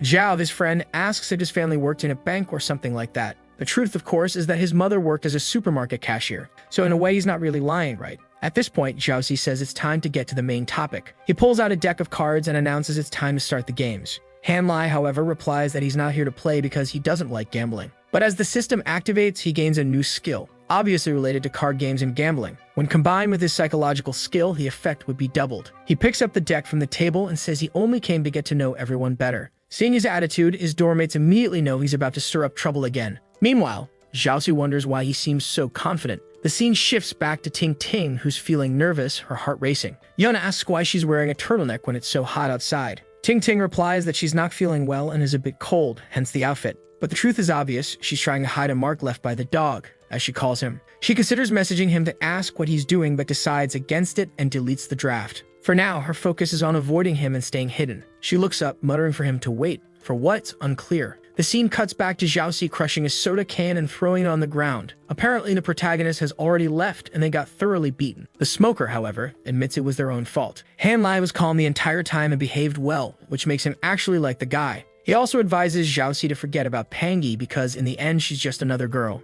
But Xiaoxi insists he can't forget her, not only because she's beautiful, but because she's incredibly wealthy. Just considering the villa she lives in, marrying her would set him up for life. Marrying her is the fastest way for him to climb the social ladder. He then asks the guy with glasses if he's still thinking about Ting Ting. Oh boy, this poor guy doesn't even know what's already happened with her. The glasses guy asks why Xiaoxi is curious, and Xiaoxi questions if he's heard the rumors circulating among the girls. He mentions the story about Ting Ting not returning home after dinner, and now glasses guy is dying to know what happened. The scene shifts to Han Lai back in his dormitory, sitting under neon lights late at night. Brother Wine, the smoker from earlier, tells him he's a good guy and says to message him anytime he needs something. But Han Lai is more focused on making money and thinking about profitable deals. The guy with glasses wonders what kind of persuasion Han Lai uses to keep winning and making more money. He turns to the side, reflecting on how being near Pangi has drawn so much attention. Then it hits him. Strangely, Ting Ting hasn't messaged him all day. He decides to text her and invite her out the next day, but as soon as he sends the message, he realizes he's blocked again. The poor guy is shaking in disbelief that she did this out of nowhere. The next morning, Hanlai is already on the move, dedicated to fitness. After trading some stocks, he starts wondering why he hasn't received any messages. Neither Yun Yun nor Fei Fei has talked to him, which leaves him feeling a bit lonely. He questions what's going on since he doesn't remember having any issues with them recently. Deciding to brush it off for now, he heads to lunch. But just as he's at the cafeteria, Pangy grabs him and asks where her Lai is eating today. Out of nowhere, he yanks her hand away and tells her that she herself said they didn't have that kind of relationship, so she shouldn't act like they do. The truth is, he's scared since Ting Ting is angry. This is the worst possible time to reveal anything about his relationship with Pangy. Some time passes and Pangy, looking confused, grabs Hanlai's shirt and asks why he's avoiding her like this. She points out that he didn't even message her yesterday and she missed him. The sly guy responds that if she missed him so much, they could get a hotel today. Relentless, isn't he? She jokingly agrees but says he'd have to inform her father which hotel it is first. Immediately, Hanlai runs off, saying he has other things to take care of and is not getting involved in that. Pangy wonders if he's avoiding her because of Ting Ting. Fixing her hair, she tells herself it's fine since she has plenty of time and will handle this slowly. For now, she just wants to find out if he and Ting Ting are meeting secretly. Hanlai, meanwhile, searches for Ting Ting, asking around until he finally spots her in a classroom next to Yun Yun. But as soon as she sees him, she turns away and completely ignores him. The poor guy has no idea why she's acting like this or what he did wrong. Not wanting to humiliate himself further, he decides to head to the gym, the best way to clear his mind. While working out, though, he keeps wondering what he did. He thought that after their night at the hotel, their relationship would improve, but she's colder than ever. To make things worse, Pangy's behavior is also off, making him wonder if they talked about what happened. He feels like he has no choice but to use his secret card to resolve this. Meanwhile, Ting Ting looks a bit down, focused on some schoolwork when her phone rings. Of course, it's Hanlai on his secret account asking if she's finished more chapters of her novel. He adds that if she's feeling sad, she can talk to him about it. Ting Ting considers telling him about what happened that night at the hotel, but decides against confiding in her friends. Thinking she can't keep it all to herself, she figures that talking to someone online who doesn't know her might be the best option. She starts typing, but instead just apologizes, saying she's finishing the last chapters. Hanlai reassures her to take her time and says if there's any problem, she can talk to him. She gets emotional, thinking he somehow noticed she was upset and genuinely cares about her. She then confesses she spent the night with a semi-god. The clueless guy feigns shock and asks her to explain, remarking that they've progressed quickly considering she didn't seem to like him before. She explains they rented a hotel room and she ended up giving herself to him. Hanlai comments that he thought she was sad about something else but sees it's just a couple's quarrel. Ting Ting corrects him, saying it's not a quarrel, it's a war. A bit hesitant, Hanlai suggests negotiating with the guy, but she insists she has no intention of doing so. She finds him much worse than the character in her story and is convinced things won't work out between them. Oddly, Hanlai accepts that she's reached the right conclusion. He asks if she's really planning to give up on everything. In his mind, she's already paid for the injustices she caused in their past lives. Treating her as just a business partner might be the best option going forward.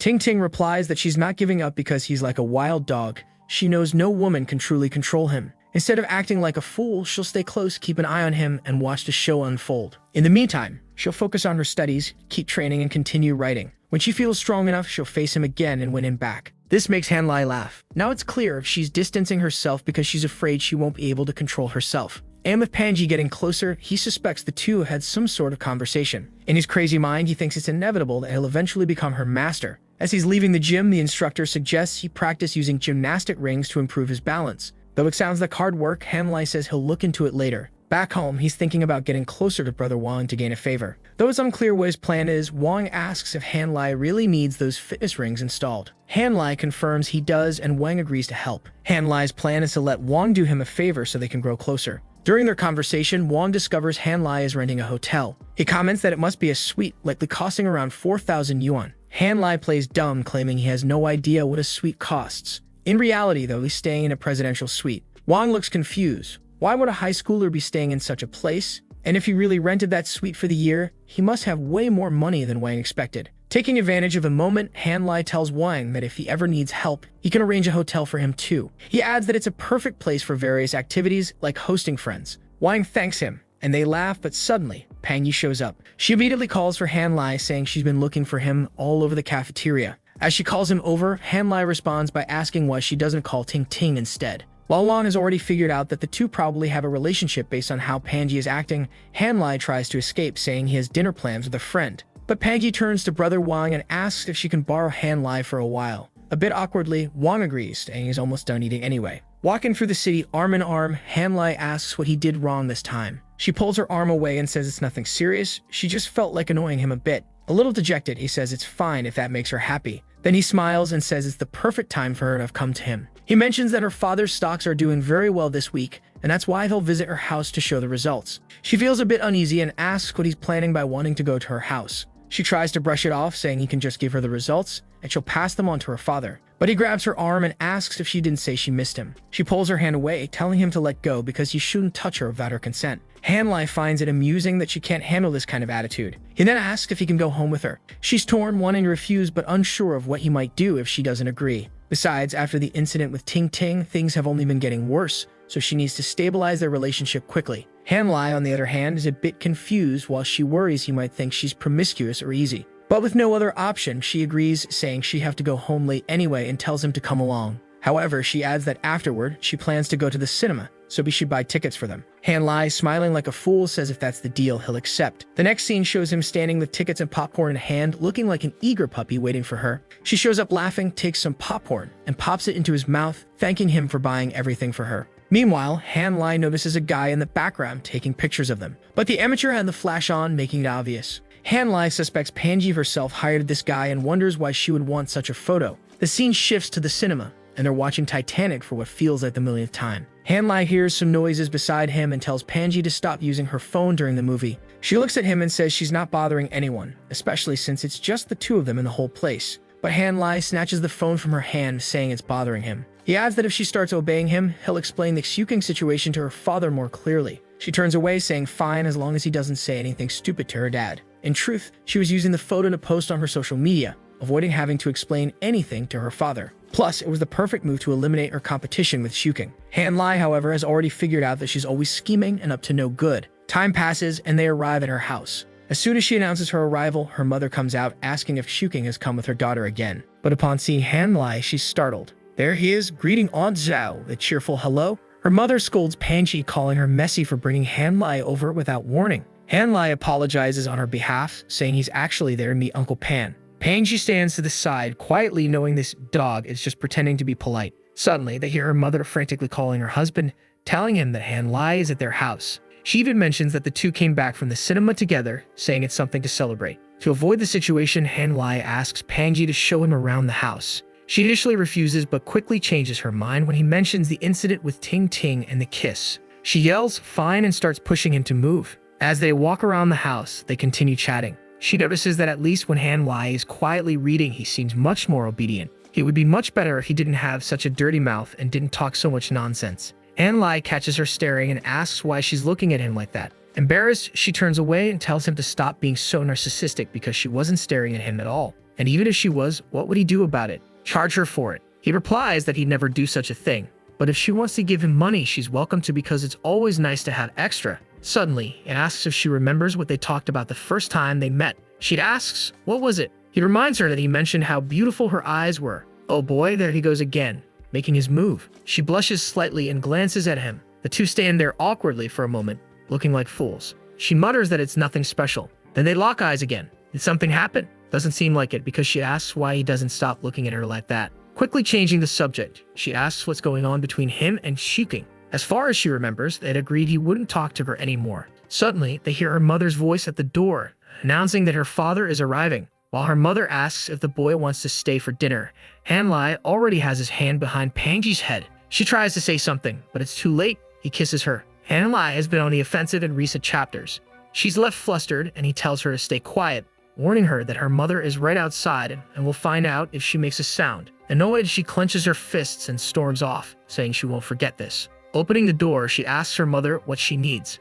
Ban Zhao stares at her, glances at her lips, and seems to notice something. No way did this mother figure out a 2-second kiss. She's like Sherlock Holmes. She tells her daughter to invite Han Lai to dinner, insisting she stop giving the boy such a hard time. Inwardly, she wonders why her daughter likes Ting Ting and not him. Panji, confused, says she's never done anything bad to the boy. At that moment, Han Lai steps in, saying she was just showing him her comic book collection. The mother invites him to dinner since it's getting late, Han Lai tries to excuse himself, saying he's heading to the gym, but the mother insists that being a little late for training won't be an issue. She gives her daughter a look, and Panji immediately understands the unspoken message. She clings to Han Lai, saying training on an empty stomach would be worse because he needs energy. The mother, emotional, feels her plans for her daughter and Han Lai are finally working out. She declares it's settled. She'll start cooking now, and the two of them can stay together in the meantime. Some time passes, and they're sitting on the bed. Panji moves away and tells him to stop trying to kiss her. She warns him that she knows he only kissed her earlier to dodge questions about Ting Ting.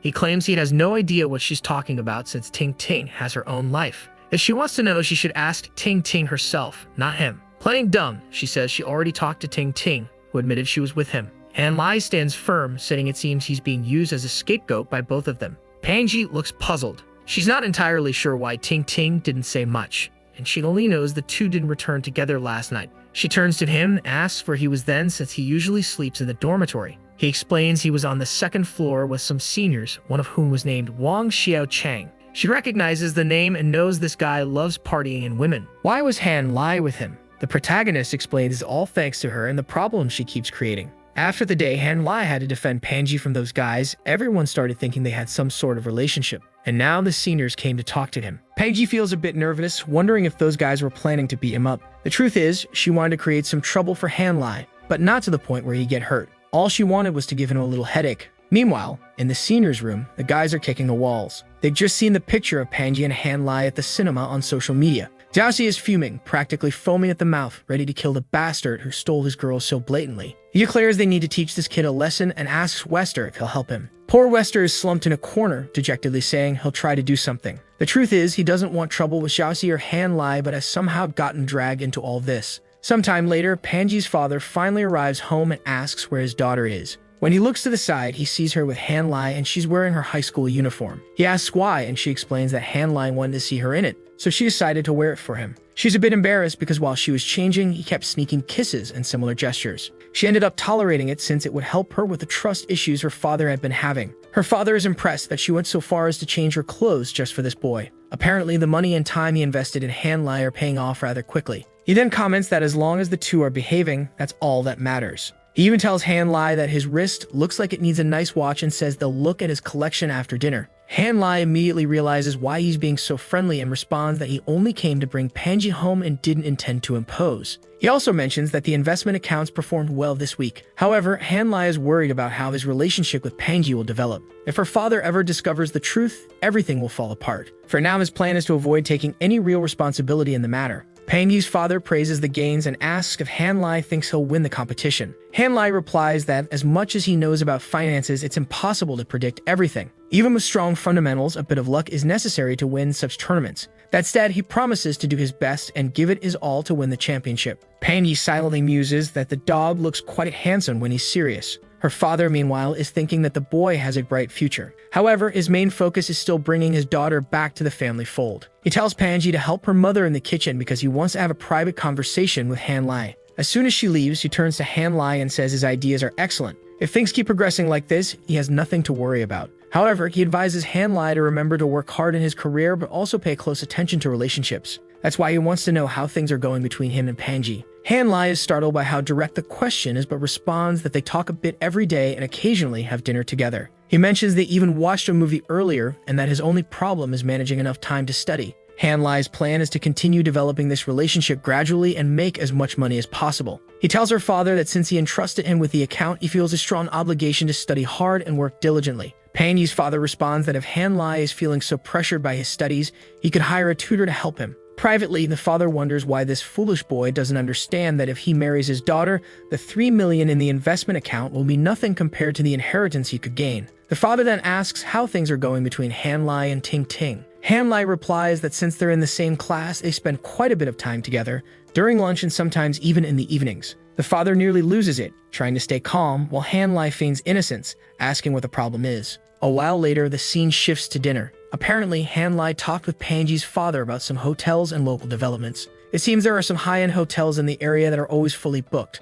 while other parts of the city have hotels that aren't as busy. He explains it all with charts and graphs, but that's essentially the gist of it. The parents are thrilled that the two are having such a productive conversation, while Panji is sneakily posting a photo of Han Lai on social media. The caption says she's listening deeply as he chats with her father. Even Ting Ting and Xiaoxi like the post. Poor Xiaoxi leaves some confused question marks in the comments. Back in the seniors' room, one of them advises against messing with Hanlai, saying the kid isn't normal. But Xiaoxi is still fuming, declares that there's no way he'll let it slide. His friend tells him to let it go, pointing out that Pangi and Hanlai already seem to be together. But Xiaoxi refuses, saying he won't give up on Pangi. He recounts how his uncle facilitated his connection with her, and that even her father doesn't dislike him. That's why he won't let the bastard Hanlai steal his opportunity. The guy in the white shirt tells Xiaoxi to hand over the room key, assuring him they won't hurt Hanlai. Reluctantly, Xiaoxi hesitates, wondering if these guys have lost their minds. Suddenly, a guy named Kong Yis appears and tells him to stop being a coward. Hanlai warns Kong not to get involved, but Kong brushes him off, saying he's curious to see what Hanlai is capable of. Kong grabs Huang Wei by the collar, questioning if he really wants to see what happens. Huang Wei shakes him off, looking distraught, and warns them that they don't know who they're dealing with. He mutters that Hanlai is a psychopath who will hammer them. The others insist on going through with it until the guy in the white shirt announces the plan. They'll strike at 11 p.m. Reluctantly, Huang Wei pulls out the room key and hands it over, cautioning them that Hanlai is terrifying. The group leaves the room, wondering if they should bring more people along. Meanwhile, Hanlai stays behind, sensing something isn't right. The guy with glasses asks where he's going, but Hanlai just replies it's none of his business and slams the door on his way out. Hanlai then grabs his phone and informs the teachers that members of the student council will be inspecting rooms that night, so they shouldn't worry. Later, in room 404, Hanlai enters. He turns on the light, unaware that someone outside is watching. A message is sent to Xiaoxi, and the group gets the update. Xiaoxi declares that in 10 minutes, they'll launch their attack. Hanlai better be ready. Inside the room, Hanlai is cheerfully examining the setup, noticing the fitness rings his friend had installed on the ceiling. He's impressed with how quickly they were set up. However, there's a white cloth hanging nearby, and he has no idea what it's for. Curious, he imagines pulling himself up and using it for some kind of stretching exercise. A bit eccentric, he decides it'll be fun to try out. He grabs the rings, pulls himself up, and starts doing a chin-up. Just as he places his chin on the bar, the lights suddenly go out and the door swings open. Xiaoxi and his friends execute their plan to catch Hanlai completely off guard. The plan was to beat Hanlai to a pulp and make him beg for mercy. Xiaoxi was ready to punch him in the face and warn him to stay away from Pangi. However, the scene he witnessed when the door opened was far more horrifying than he had anticipated. He froze in the doorway and calmly asked why he wasn't going in. When Xiaoxi opened the door, calling everyone cowards, he was stunned. It looked like Hanlai was hanging by his neck. He was just hanging there, motionless and in the dark. No one could see his face. Xiaoxi immediately dropped his bat and ran off, shouting that the crazy guy wasn't alive anymore. One of the others scolded him for being a coward, reminding him that they hadn't even done anything to Hanlai yet. Kong, however, admitted that something wasn't right with this guy. Determined, he said he'd take Hanlai down and told everyone to call an ambulance. But as Kong approached, Hanlai's foot moved, sending chills through him. Terrified, he froze, wondering why it seemed like the body was alive. Suddenly, more people arrived at the door, asking what was going on. Everyone stared in shock at the scene before them. The startled group panicked, yelling that the room was haunted and fleeing in terror. Kong, poor guy, ended up stuck on the stairs, claiming something strange was going on and that this wasn't normal. He banged on the door, begging to be let out, insisting they shouldn't lock him in there. Meanwhile, Hanlai, smirking, bid them all a good night and flipped them off as they scrambled to escape. Obviously, Hanlai had realized right away that the group was planning to ambush him in the middle of the night. He pulled himself down from the rings, muttering about how bold these fools were to try something like this. He decided that if he didn't teach them a lesson, he wouldn't be Hanlai. Grabbing the hammer he kept under his pillow, he declared it was time to settle the score. Meanwhile, his doormates were running toward the room. Hanlai explained that this attack was happening because one of the guys apparently wanted to date Pangi. The red-haired one asked how many there were, and Hanlai said it was a whole group. But then they stopped in their tracks as they saw several guys standing in front of the room, panting and scared. Confused, they asked what these guys were doing in the hallway. From the back, someone came running, screaming about a dead person and yelling for someone to call the police or an exorcist, because there was a zombie in the building. One of Hanlai's doormates misunderstood, thinking something terrible might have happened to him. At the door of room 404, they knocked, urging whoever was inside to come out. Hanlai remarked that if no one was answering, something must have happened. Brother Wang suggested turning on the lights. Finally, the red-haired guy stepped forward, placed his hand on the doorknob, and began to open the door. He was confused when he saw Hanlai calmly reading while the intruders were crouched on the floor, looking terrified. Afterward, Hanlai asked who else had just entered the room. A new arrival introduced himself as Liu Ying-jun, explaining that he had only come in to ensure there weren't any problems. Liu Ying continues slowly entering the room until he steps on something strange. It felt kind of sticky, and he wondered if it might be blood. However, just as he decides to sniff it to check the smell, the lights suddenly come back on. Hanlai wonders if this is going to mess up his plan. That's when Liu Ying sees what he stepped on. It was someone's intestines partially eaten. The guy throws up because of this. He clearly has a weak stomach. Meanwhile, the protagonist is standing there looking confused. Brother Wang enters the room already noticing the bad smell, asking if everyone is okay.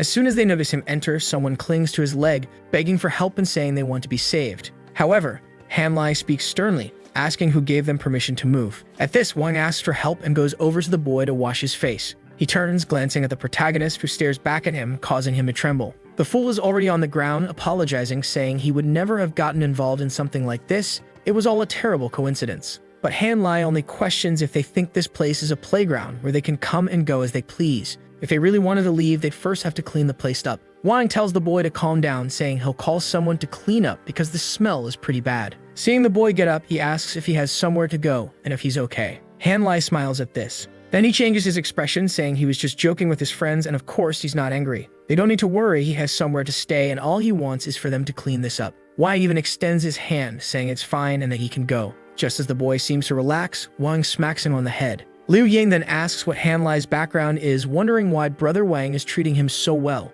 Wang replies that they'll talk about it later, as they first need to clean the room. After all, if Panji found out about all this, they'd be done for. The scene shifts to Panji lying calmly on a bed. She receives a photo of his neck, with him saying her friends are terrifying. She's startled and wonders if they really hit him. Her mom sees her putting on her shoes and asks where she's going so late. Heading for the door, she says something happened at school and she urgently needs to go. Her mom wants to know what it is, but she just waves goodbye, saying she'll be back soon. Left alone, her mom wonders why this child has been acting so strange lately. In the car, Panji asks where the boy is, and he says he's at the hotel. Another problem incoming. In the mirror, Hanlai looks battered. His neck is red because he had been hanging from a bedsheet. He's amazed at how those old guys in the park pull off such maneuvers. Suddenly, someone knocks on the door. It's obviously Panji, frantically saying she wants to take him to the hospital. She was scared by the photos, imagining the rest of his body must be even worse. When the door opens, he grabs her arm and pulls her inside. Before a second passes, she's already against the wall, asking what's wrong. She tries to explain, saying she knows he's mad but didn't think things would turn out like this. She says he should let her go first because they need to go to the hospital. Hanlai just says, yes, he's mad. He pulls her by the arm, saying he doesn't want her fake apologies. He warns her to accept his revenge. Poor Panji, all red, starts admitting she was wrong. He throws her onto the bed, and it looks like a spanking is coming. Before she can ask what he's doing, she already gets the first smack. She screams, apologizing and saying she was truly wrong. She runs to the corner of the bed, telling him to stop messing around so they can go to the hospital. He moves closer, asking why his neck ended up like that. Did they strangle him or do something else? That would be a crime and he should call the police. Now it's her turn to go on the offensive. She cups his face, asking if he has more injuries. He then says the spot where she's sitting hurts quite a bit. She pauses for a second and glances down. Immediately, she yells at him, asking how he can act like a pervert after getting beaten up. He tells her to go easy on her movements because it hurts, and she says she's leaving. But he grabs her arm, telling her not to move. She's awake now, admitting her body was aching a lot. But the truth is his body hurts because of the gym. She pauses for a second, asking if it still hurts now that she's shifted back a bit. The rascal gets up, saying maybe she should try kissing him. In her kisses relieve pain. The fool seems to believe this. She fixes her hair, saying it better not be a cheap lie. She gives him a peck on the cheek or maybe the nose. It's unclear. She steps back, saying now they can go to the hospital. But the boy moves in quickly, grabbing her back, pulling her close and stealing a kiss. The poor girl is left bewildered, not understanding what just happened. He's too fast. He says only a real kiss will relieve his pain. She immediately starts scolding him, saying she realizes now he's not really hurt and is just playing with her. He replies that he didn't get hurt because they were unlucky to mess with him. If it had been anyone else, the story might have been different. She glares at him, looking annoyed. Some time passes and seems he explained everything to her. She asks about the lights going out and if that was enough. Confident, he responds yes, but she doesn't seem to believe him. She says she doubts he'd let those guys off so easily, so what is he planning? Hanlai asks if she thinks he should call the police to ensure they get punished, or if she already knows something like that wouldn't work well. For those who mess with him, he'll have plenty of opportunities, but there's something else he's more interested in now. She asks what that is, and he says it's the desire to collaborate with her. That's when he proposes the idea of a hotel, explaining that the guys keep gathering on the second floor of the college because there isn't a cheap, good hotel nearby. If they could provide that at a good price, they could make a lot of money. Panji immediately asks if his plan is to keep cutting the school's power to make those guys leave and look for his hotel. She admits she knows that at least everyone in that dorm has plenty of money. She then asks where he plans to rent for the guys, and he replies that's where her partnership comes in. He needs a small investment of 1.5 million that could bring in 300,000 a month in profit. He knows 300,000 a month is little for her, But if she earned it on her own, she wouldn't have to rely on her father anymore. That way, she wouldn't have to submit to a forced marriage, which is undoubtedly worse. She seems thoughtful while he tells her she should seize the chance to take control. She hesitates, knowing he's right, but in some ways, she's already resigned to her fate. Suddenly, she says 2 million, surprising the boy. She says he's right. She's tired of this predetermined life. Since he's interesting, she'll give him the chance to show what he can achieve. If it works, she'll invest more, but she doubts he can pull it off with just 2 million. If he fails, she'll just consider it entertainment. She looks at her hand, asks if she's really giving 2 million so easily. She says yes, because she just doesn't want to be bored. He takes her hand, saying it's a pleasure to do business with someone so direct.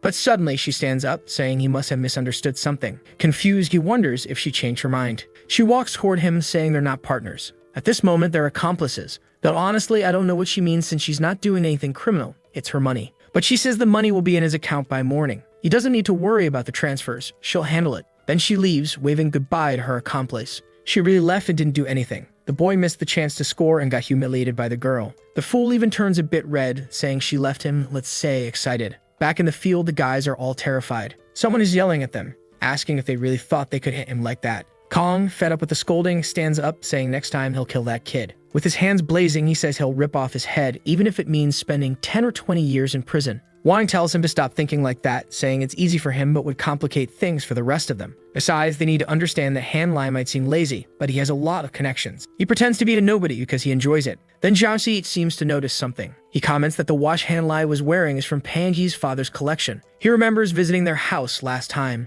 Her dad had taken him on a tour and showed him the famous Rolex. At the time, he mentioned it was a gift for his future son-in-law. The friends joke that he's so obsessed with Panji he remembers such details. Wang then advises them to stop messing with Han Lai, but they insist, saying it's just a stupid watch. One of them says he's not afraid of that bastard. Wang then tells them Han Lai rents the presidential suite at the Marriott Hotel every day. The fools look at each other, wondering if that's possible. One of them stands up, saying it's a lie. It's impossible for a high schooler to have that much money. He's sure Han Lai has an average background, so there's no way that could happen. Liu Ying says it's unlikely Wang is being fooled, so it's probably true. Wang replies that he's talked to Han Lai and at any moment could ask about the suite and visit it. If they catch him at the wrong moment, he'd be lying and exposed. At 10 or 11 in the morning, the boy wakes up to his phone ringing. It was a message from Pangi saying the 2 million had already been transferred and she asked if he'd received it. He got up, surprised to find the money in his account even before he woke up. She was much more efficient than he had imagined. At the hotel reception, a man introduces himself as Bao Hua, the vice president of the hotel, and thanks Han Lai for supporting them. Han Lai cuts straight to the point, asking how much it would cost to rent the presidential suite long-term. They move to another room where a woman serves tea, saying to call her if they need anything. Bao Hua offers tea to Han Lai, but he stays silent. Han Lai knows that because of his young age, he needs to act more arrogant. Otherwise, no one will take him seriously. He tells Bao Hua to name the final price immediately. The man explains that the price would vary depending on the duration of the lease. Han Lai reveals that he wants to rent the suite for 2 or 3 years, the time they'll be in college. Bao Hu becomes excited, thinking this young man is much more generous than expected. He says that if Han Lai pays up front, he could get up to a 40% discount. But Han Lai pushes back, asking if the man thinks he's a fool. He states he'll pay it most annually, and besides, he knows the suite is only occupied 30% of the time. Considering the monthly discount is 20%, the 40% annual discount seems too low. Embarrassed, Bao Hua claims Han Lai's information is incorrect, stating the suite was occupied for 175 nights last year. Han Lai counters, saying most of those nights were VIP card holders getting upgrades when the suite was empty. Bao Hua wonders how this damned kid knows so much about how the hotel operates. After some negotiating, Han Lai offers to pay 30% of the total cost to rent the suite for the entire year. Bao Hua, looking defeated, says it's impossible. Even with his authority, he can't do that. Han Lai replies that in that case, he'll go to the hotel across the street. Bao Hua starts sweating and suggests they discuss further. Eventually, the card is swiped. Our boy is set to pay 16,000 per day. Annually, it would cost 5.76 million. However, with his special card covering 80% of the cost, he only spends 1.15 million. Additionally, he receives a lifetime VIP card from the hotel. Now, everywhere he goes, he's pampered with 24-hour VIP treatment. The card also grants him access to various exclusive spots around the city. He then receives a call from Brother Wang, who apologizes awkwardly for everything that happened the day before. Wang suggests they meet up if Han Lai has time. Han Lai casually replies that he's at the Marriott Hotel and that they can decide on a time to come over. Liu Ying asks if it's confirmed, and Wang says yes. The meeting would be at the Marriott, and soon someone would pick them up. They're impressed it was that easy. Wang then calls Xiao Yu, a guy with glasses, saying Han Lai specifically requested him. Later at the hotel, Han Lai informs a staff member that he's invited some friends. He orders the best food and everything available. The only downside is that he'll have to pay out of pocket. Luckily, this earns him points on his system. Minutes later, his university friends arrive, all smiling. As he greets them, he notices everyone is excited to see his home. Even someone named Chen Lu, Fang's girlfriend, though Han Lai doesn't know who Fang is, has come along. Two more lively and attractive girls join, making it a full-on party. The one with purple hair is Zhao Shengman, who's someone's girlfriend. The one with green hair is Wang Qiang, who once hit on Han Lai. Han Lai extends his hand and welcomes everyone, telling them to feel at home. The butlers serve drinks, and Wang Qiang is in awe of the legendary presidential suite. A staff member brings out desserts, saying Han Lai ordered them especially for the girls. Wang Qiang enthusiastically stands up, calling Han Lai very considerate.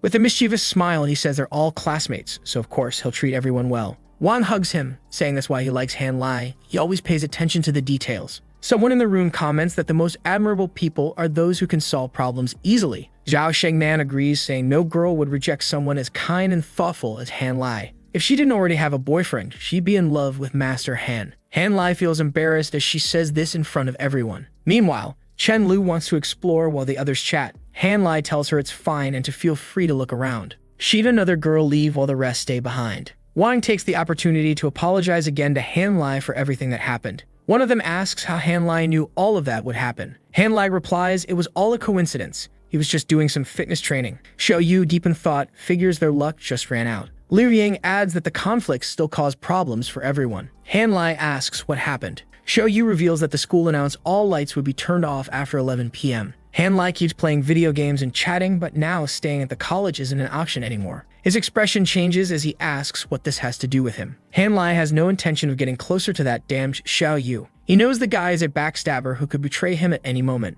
Xiao Yu awkwardly says he knows Han Lai is also a victim in all of this. But Han Lai sits calmly on the sofa, thinking that Xiao Yu must also be behind all of it. He sends a message to Panji, asking if she can help him set up a little show for something specific. She agrees, and Han Lai stands up, saying he just received a message. He claims the lights out situation might be related to him and that he'll try to solve it. Wang, left looking dumbfounded, yells for Xiao Yu as soon as Han Lai leaves. He asks why Xiao Yu suddenly started accusing Han Lai, saying it was all his fault. Xiao Yu, looking as clueless as ever, says he spoke without thinking. The truth is he can't control himself when he's around that damn Han Lai. Suddenly, a balloon is tossed in front of them and someone asks why everyone is so serious. It's Wang Qiang mentioning that they finished their tour. Zhao Sheng says she saw a massive swimming pool on the lower floor, but it's too cold to swim. Someone chimes in, saying it's heated, and asks if they'd like to go swimming. Of course it's Han Lai, who adds that he can even arrange swimsuits for everyone. Han Lai then calls Xiao Yu over and apologizes. He explains that Panji found out about the incident and told her father, who spoke with someone from the school.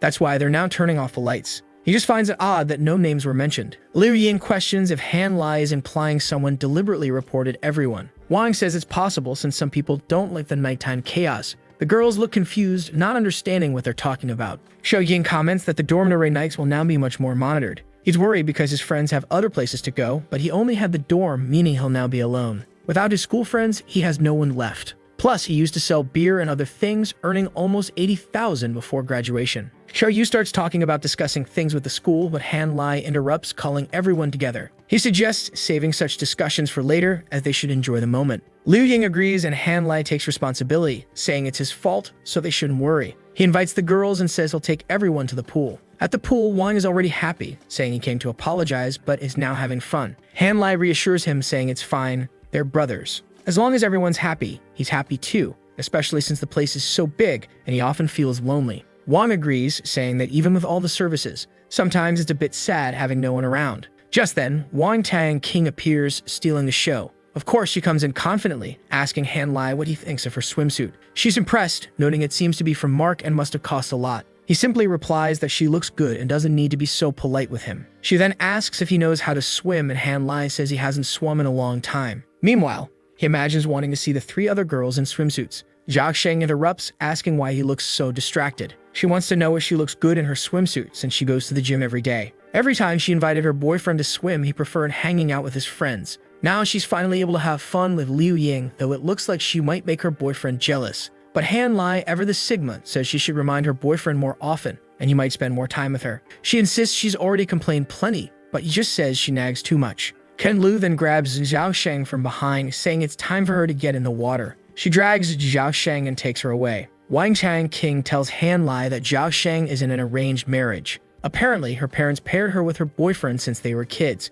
Han Lai thanks her for letting him know. She then asks how things are going between him and Panji. He pauses for a second and says their situation is a bit complicated. She stares at him briefly, then turns away, saying she was just curious. Suddenly, Xiao Yu appears and says he needs to discuss something with Wang Tang King about the student council. He asks to speak with her alone for a moment. She gets up and says goodbye to Han Lai, promising to return shortly. Han Lai notices something strange and wonders if something is going on between them. They walk off toward the storage room. She stops and asks what's so urgent that he needed to speak with her alone. Out of nowhere, Xiao Yu grabs her arm and pushes her against the wall. She asks why he's acting crazy and says she hasn't done anything to provoke him. Desperate, he asks if she also likes Han Lai. She replies that she already rejected Xiao Yu before and tells him to move on. She starts struggling to free herself, saying it doesn't matter to her if Xiao Yu has feelings for Han Lai. She demands he let go, pointing out that she's never disrespected him. But instead, Xiao Yu tightens his grip and slams her against the wall again. She tells him to stop, reminding him there are lots of people around, and if anyone sees this, he'll embarrass himself. Han Lai then appears, apologizing and asking if he's interrupting something. He says the food is ready,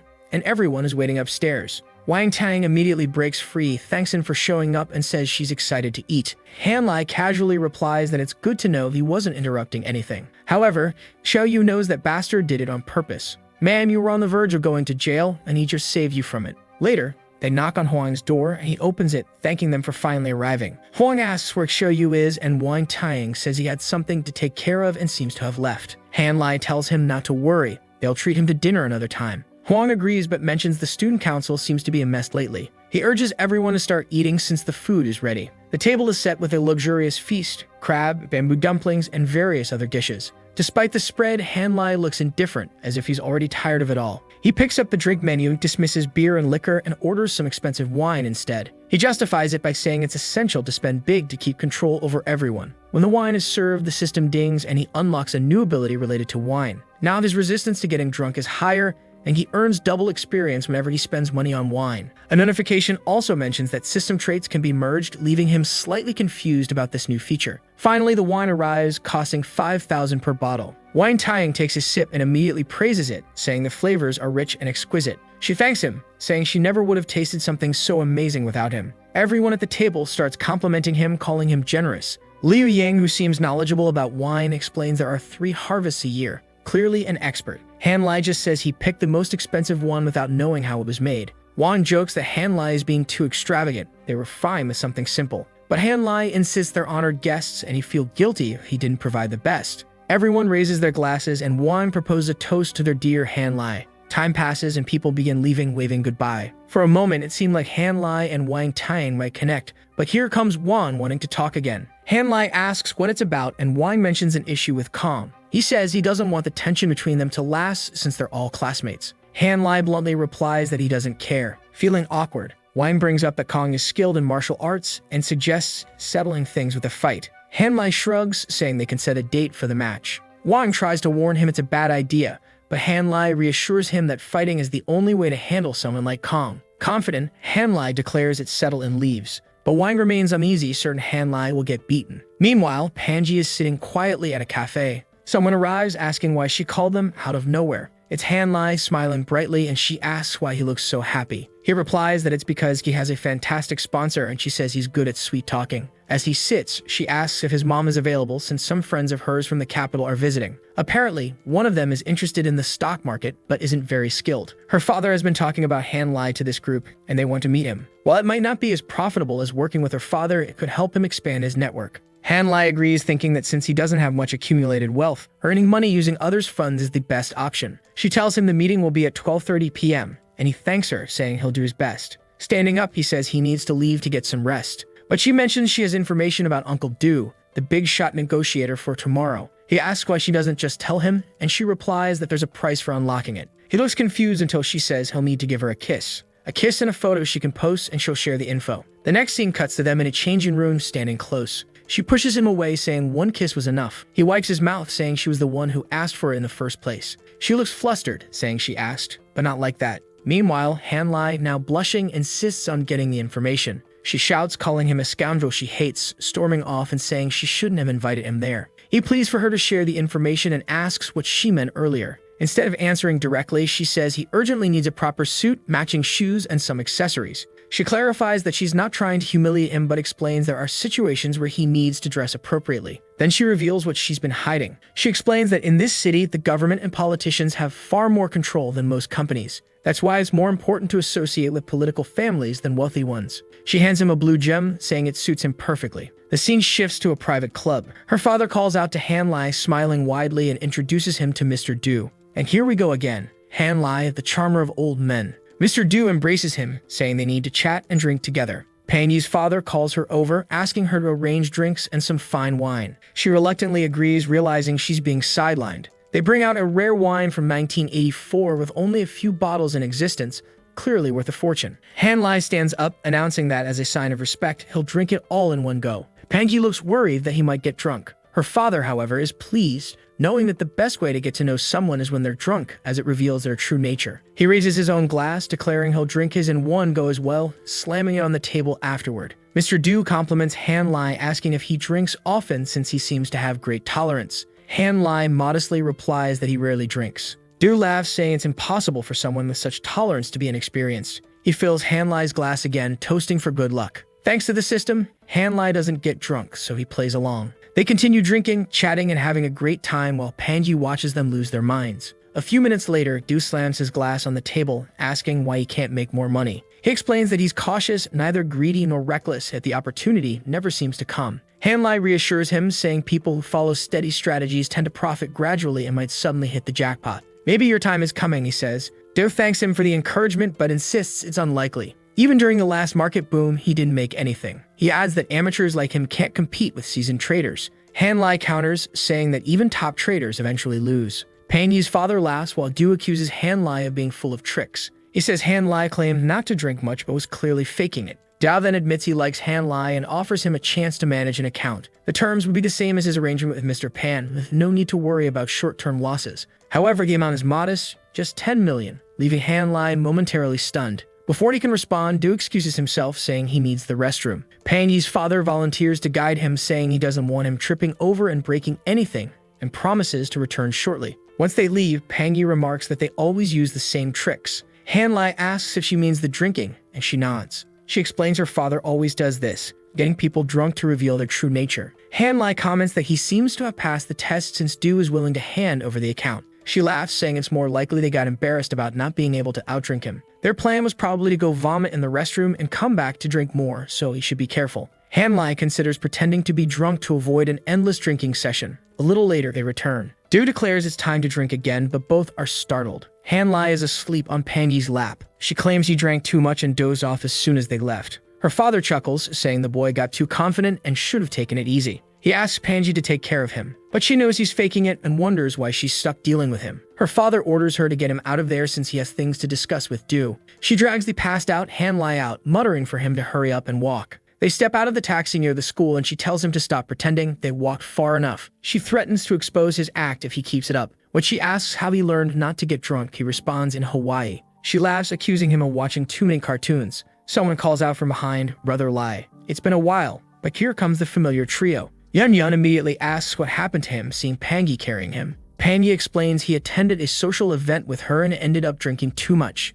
She mentions she's planning to buy a few things and asks if Ting Ting wants to join. But Ting Ting just smirks, saying she has no interest in seeing how people parade their dogs around. Both Han Lai and Pan Yi are shocked. Han Lai says, "Did she just call Pan Yi a dog?" Pan Yi calmly responds, "Obviously that insult was directed at you." Han Lai looks devastated, realizing Ting Ting hasn't spoken to him in 3 days and still hasn't given up her grudge. Maybe it wasn't a good idea for him to keep being cold toward Ting Ting. Han Lai needed to find an opportunity to communicate with her. Suddenly, he stood up and Pan Yi noticed he'd stopped pretending to be drunk. He told her she was being petty, making him rely on her so much. She started arguing, but he just said they should hurry up and go shopping. The scene shifts to Calm, who's asking if someone is serious. When he realizes they are, he accepts. Zhao Tzu and Xiao Yu ask what's going on. Trembling with excitement, Kong declares it's time for revenge. That pretty boy had dared to challenge him to a fight. Finally, he was going to teach him a lesson. But wait, why is he looking at a knife? This was supposed to be boxing. Wang sends a message to Han Lai, letting him know Kong accepted the challenge. Han Lai, meanwhile, is loaded with Gucci bags as Pan Yi drags him to the next store. Before entering, he spots a gold chain with green accents and seems intrigued. Inside, a saleswoman compliments Panji and says she has the perfect necklace for her. However, Panji's attention is drawn elsewhere to a bracelet on display. It's gold adorned with custom jade pieces, the very one Han Lai had been eyeing. The saleswoman explains that it's already reserved and the last of its kind in the store. There will be a similar piece at an upcoming auction if she wants to try buying it there. Panji looks disappointed and asks for a sapphire necklace instead. Han Lai jokes that he always thought rich people had their jewelry delivered to their homes. Panji explains that shopping in person is about the fun of finding surprises. Only a rich person's idea of fun, Han Lai thinks to himself. He remarks that she seems distracted and asks if she's talking to a girl. Han Lai replies that he's talking to brother Wang. Kong wants a fight, and Han Lai has decided to beat him up. Panji looks alarmed, asking if he's serious about fighting. Han Lai casually responds that it's not a fight, just training between friends. He grabs the bags and walks off, telling her not to worry since he's not ordinary. At the gym, Kong is pounding on a punching bag, eager for Han Lai to arrive. Jiaoxi and Xiao Yu linger nervously in the corner, having been roped into this fight but clearly afraid. Xiao Yu tries to reassure them, saying it'll be 3 against 1. They can't lose. But Jiaoxi doubts Han Lai would agree to fight alone unless he had a plan. Wang stays neutral, reminding them it was Han Lai's idea, but warns them not to cause too much trouble. Suddenly, someone asks if everyone has arrived. It's Han Lai carrying Panji's shopping bags and cheerfully suggesting they all grab dinner afterward. The group is stunned that he dared to bring his girlfriend to the fight. Kong becomes furious, shouting that Han Lai was insane to show up with a woman. He shoves the others aside, warning Han Lai he'll leave the gym with missing teeth. Han Lai calmly sets the bags on the ground and apologizes. Unfortunately, his sugar mommy was present, so he couldn't let her see him lose. He walks toward the group as Panji shouts for him to come back, but he just turns, reminding her to keep recording and get the best moments. Han Lai reflects that Kong Yais is one of the few people he barely remembers from his past life. Judging by the current situation, he's sure Kong is an inexperienced kid who's never been properly beaten. Kong tosses a pair of protective gloves at Han Lai, telling him to use them or risk dying. Han Lai laughs, telling Jiaoxi not to worry about him. Xiao Yu, trying to sound tough, says they won't gang up on him, but if Han Lai wins, he'll get 1 million as compensation. If he loses, however, he must never approach Panji again. Panji, sitting nearby, demands to know why she's part of their ridiculous bet. Han Lai replies that even if he tried to stay away, she'd still come to him. But if they want to bet money, he's fine with it. Xiao Yu offers 500,000, and Kong raises the stakes by adding another million. Han Lai is surprised, thinking he didn't expect this fight to be so profitable. He accepts but asks them to wait a moment. He pulls out some contracts, telling them to read carefully because they include payment deadlines. The three are baffled as to when he prepared these. Kong decides to sign immediately, figuring it's easier to beat up Han Lai than worry about paperwork. Han Lai hands the bags to Panji, saying he'll finish shopping with her later. Turning to the trio, he asks why they don't all attack at once. Everyone starts putting on their gear. Kong warns Han Lai to get ready since he asked for this. He lunges with a punch, claiming Han Lai will learn a valuable lesson today. But Han Lai easily dodges the first blow, glances to the side, grabs Kong's arm, and something cracks. Kong collapses, clutching his wrist in agony, while Han Lai calmly explains he just dislocated it. It's nothing serious. Xiao Yu calls Han Lai a bastard, only to take a direct punch to the nose, sending blood flying everywhere. With 70 system strength, it's no challenge. Jiaoxi, trembling in the corner, regrets ever trusting Kong's plans. Meanwhile, Panji is recording everything, amazed at how brutal this dog is in fights. But then something catches her attention. Panji notices Kong reaching for a knife and quickly takes note of the situation. Kong suddenly stands up, shouting, asking if Han Lai really thinks they won't finish him off. Panji screams at Han Lai to be careful, but the cut has already been made and blood is dripping. Panji starts crying in panic, watching the drops hit the ground. It seems Han Lai caught the blade with his hand. Kong looks shocked, while Han Lai coldly tells him he's truly a dishonorable bastard. Wang steps in, demanding to know what Kong thinks he's doing. Kong, unable to justify himself, drops the knife. Wang pulls him aside, asking if he's lost his mind and if he was really trying to kill Han Lai. Kong stammers, saying that wasn't his intention. Meanwhile, Panji rushes to Han Lai, asking how his hand is. The cut is deep and she insists they need to go to the hospital or call the police immediately. Xiao Yu panics at the mention of the police, realizing Kong could end up in jail if this gets out. Panji tells Xiao Yu to step aside because Han Lai is bleeding heavily. She shows the video and points out that Kong clearly attacked from behind with intent to harm. If Han Lai hadn't turned around, he could have been killed, she says. Han Lai tries to downplay the situation, but Kong claims his broken wrist and Han Lai's injury make them even. Han Lai coldly reminds him that the contract never mentioned weapons. He sarcastically asks if everyone else brought knives too. Xiao Yu nervously denies being involved. Han Lai says he's heading to the hospital with comments that he took down one of them in 2 seconds, and the others didn't even try to fight. He tells them to message him if they want a rematch, but the group quickly declines, admitting defeat. At the hospital, the doctor examines Han Lai's hand and informs him the cut is deep and will require stitches. Pangi asks if this will interfere with his daily life. The doctor replies that during recovery, he won't be able to lift anything heavy. Hanlai, looking at his bandaged hand, realizes he might need to use the system to spend points and speed up the healing process. But Pangi insists they proceed with the stitches, pulling him by the arm and saying the sooner he heals, the better. While this is happening, Ting Ting and Yun Yun are in the classroom, overhearing rumors that Hanlai was involved in a fight and ended up in the hospital. People are saying Kong stabbed him. Ting Ting, looking worried, stands up and asks if it's true. She wants to know where the information came from and where Hanlai is now. Yun Yun mentions that Kong has always liked Ting Ting and suggests this might have happened because of her connection to Hanlai. Ting Ting dismisses the idea, saying not everything's about romance. But she's still concerned and mutters, "The important thing is to know if that dog is okay." She tries to message him, asking if he's in the hospital and if the injury is serious. However, she remembers they block each other and has no way of contacting him. Fetty Fee pipes up, saying that everyone saw Panji go with Hanlai to the hospital, along with Mr. Yang and some other rich kids. Ting Ting wonders why so much chaos has happened in the short time she distanced herself from him. Yun Yun clasps her hands together and pleads for them to go to the hospital to check on him. Ting Ting reluctantly agrees, saying she'll ask first.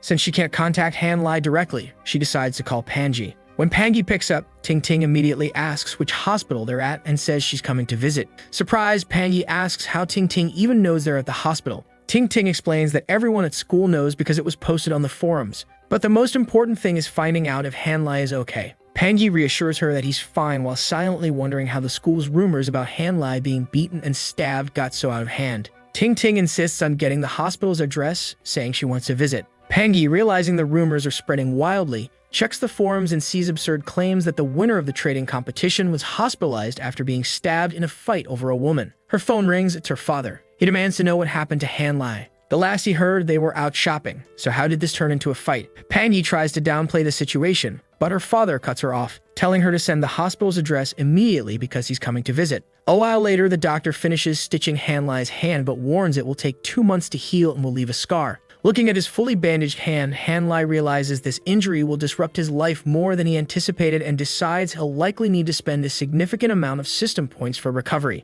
He thanks the doctor and steps outside. The moment he does, he hears someone running toward him. It's Yun Yun calling out, "Brother Lai." She hugs him tightly, asking if he's really that hurt. Ting Ting stands nearby and Panji watches silently. Hanlai awkwardly points to his injured arm, saying, "That's exactly where you hugged me." He turns to Ting Ting, asking why she's there. Embarrassed, she stumbles through an explanation. But she quickly remembers she hasn't spoken to him in a while and feels out of place. She mutters that since he's in her class and she's the class monitor, she thought it was her responsibility to check on him. One of the nurses interrupts the group, asking them to lower their voices because they are disturbing other patients. Hanlai laughs and tells the nurse not to stress too much. He looks at Ting Ting and comments that it's true they haven't spoken in a while, thanking her for her concern. She tries to say she wasn't that worried, but Pangi suddenly chimes in. She says they're all being too dramatic and reminds them she's standing right there. Pangi pulls Hanlai by the arm and tells him not to worry because she's taking care of her boyfriend. Yun Yun feels a bit awkward and says that Brother Lai is loved by everyone in their class. Pangi replies that she understands, but the problem is that this situation will cause chaos at school. Yun Yun agrees and they continue chatting. Meanwhile, Hexai Looting is wondering why the atmosphere feels so tense. Pangi calls out to Ting Ting, approaching her and saying they haven't been talking much lately. She then comments that Ting Ting's admirer is truly insane. The last time some people tried to beat up Hanlai in the middle of the night. And now this other admirer of hers challenged Hanlai to a fight and suddenly pulled out a knife. It was a close call as the guy aimed straight for Hanlai's back. Poor Hexai Looting, completely manipulated, starts wondering if Kong had really tried to attack Hanlai before. She had no idea this had already happened and was even more surprised that things had escalated so much. What's stranger is that Yun Yun seemed very concerned, so maybe she already knew about all of this. It seemed like Hexai Looting was the only one left in the dark. At that moment, Panji's father shows up. He rushes in, asking what happened and if his daughter is okay or scared. He also asks about Hanlai, wanting to know if his injuries will interfere with his daily life. Hanlai reassures him that everything is fine and that the doctor said he'll be 100% in a month. The father then turns to Hexai Looting and Yun Yun, asking if they're okay and whether they were involved in all this mess. Embarrassed, they reply that they weren't involved and only came because they were worried about him. Pangi's father nods and pulls Yun Yun along, saying that if Hanlai is fine, they should leave. Yun Yun hesitates, asking if they're really leaving just like that. Overflowing with energy, she insists they came all this way and should stay longer, so Hanlai doesn't think they don't care. But suddenly, Hexai Looting pushes her against the wall. She tells Yun Yun that the man who just arrived is Panji's father. Although she doesn't know his exact identity, it's clear he's an important person. She warns Yun that while she may want to cling to Hanlai, this isn't the right time to do so. She explains that Hanlai and Panji's relationship has become official. Yun asks if that means she's supposed to step aside and just settle for Hanlai's leftovers. Sailuding realizes her friend is hopeless. She tells Yun to at least avoid being too close to Hanlai when Panji's father is around. Yun, not deterred, says she can't help it, it's a habit. Sailuding sighs and tells her to leave for now, and when Hanlai is back in class, she can show him all the attention she wants. Despite this, Sailuding is angry at both Panji and her friend. Then Yun notices her phone ringing. It's someone named Yuxu Kin calling. She wonders if he's calling to ask for a like on a video that helps Mamoru make more juicy content for his viewers, activate the cheeky little bell, and I'm out.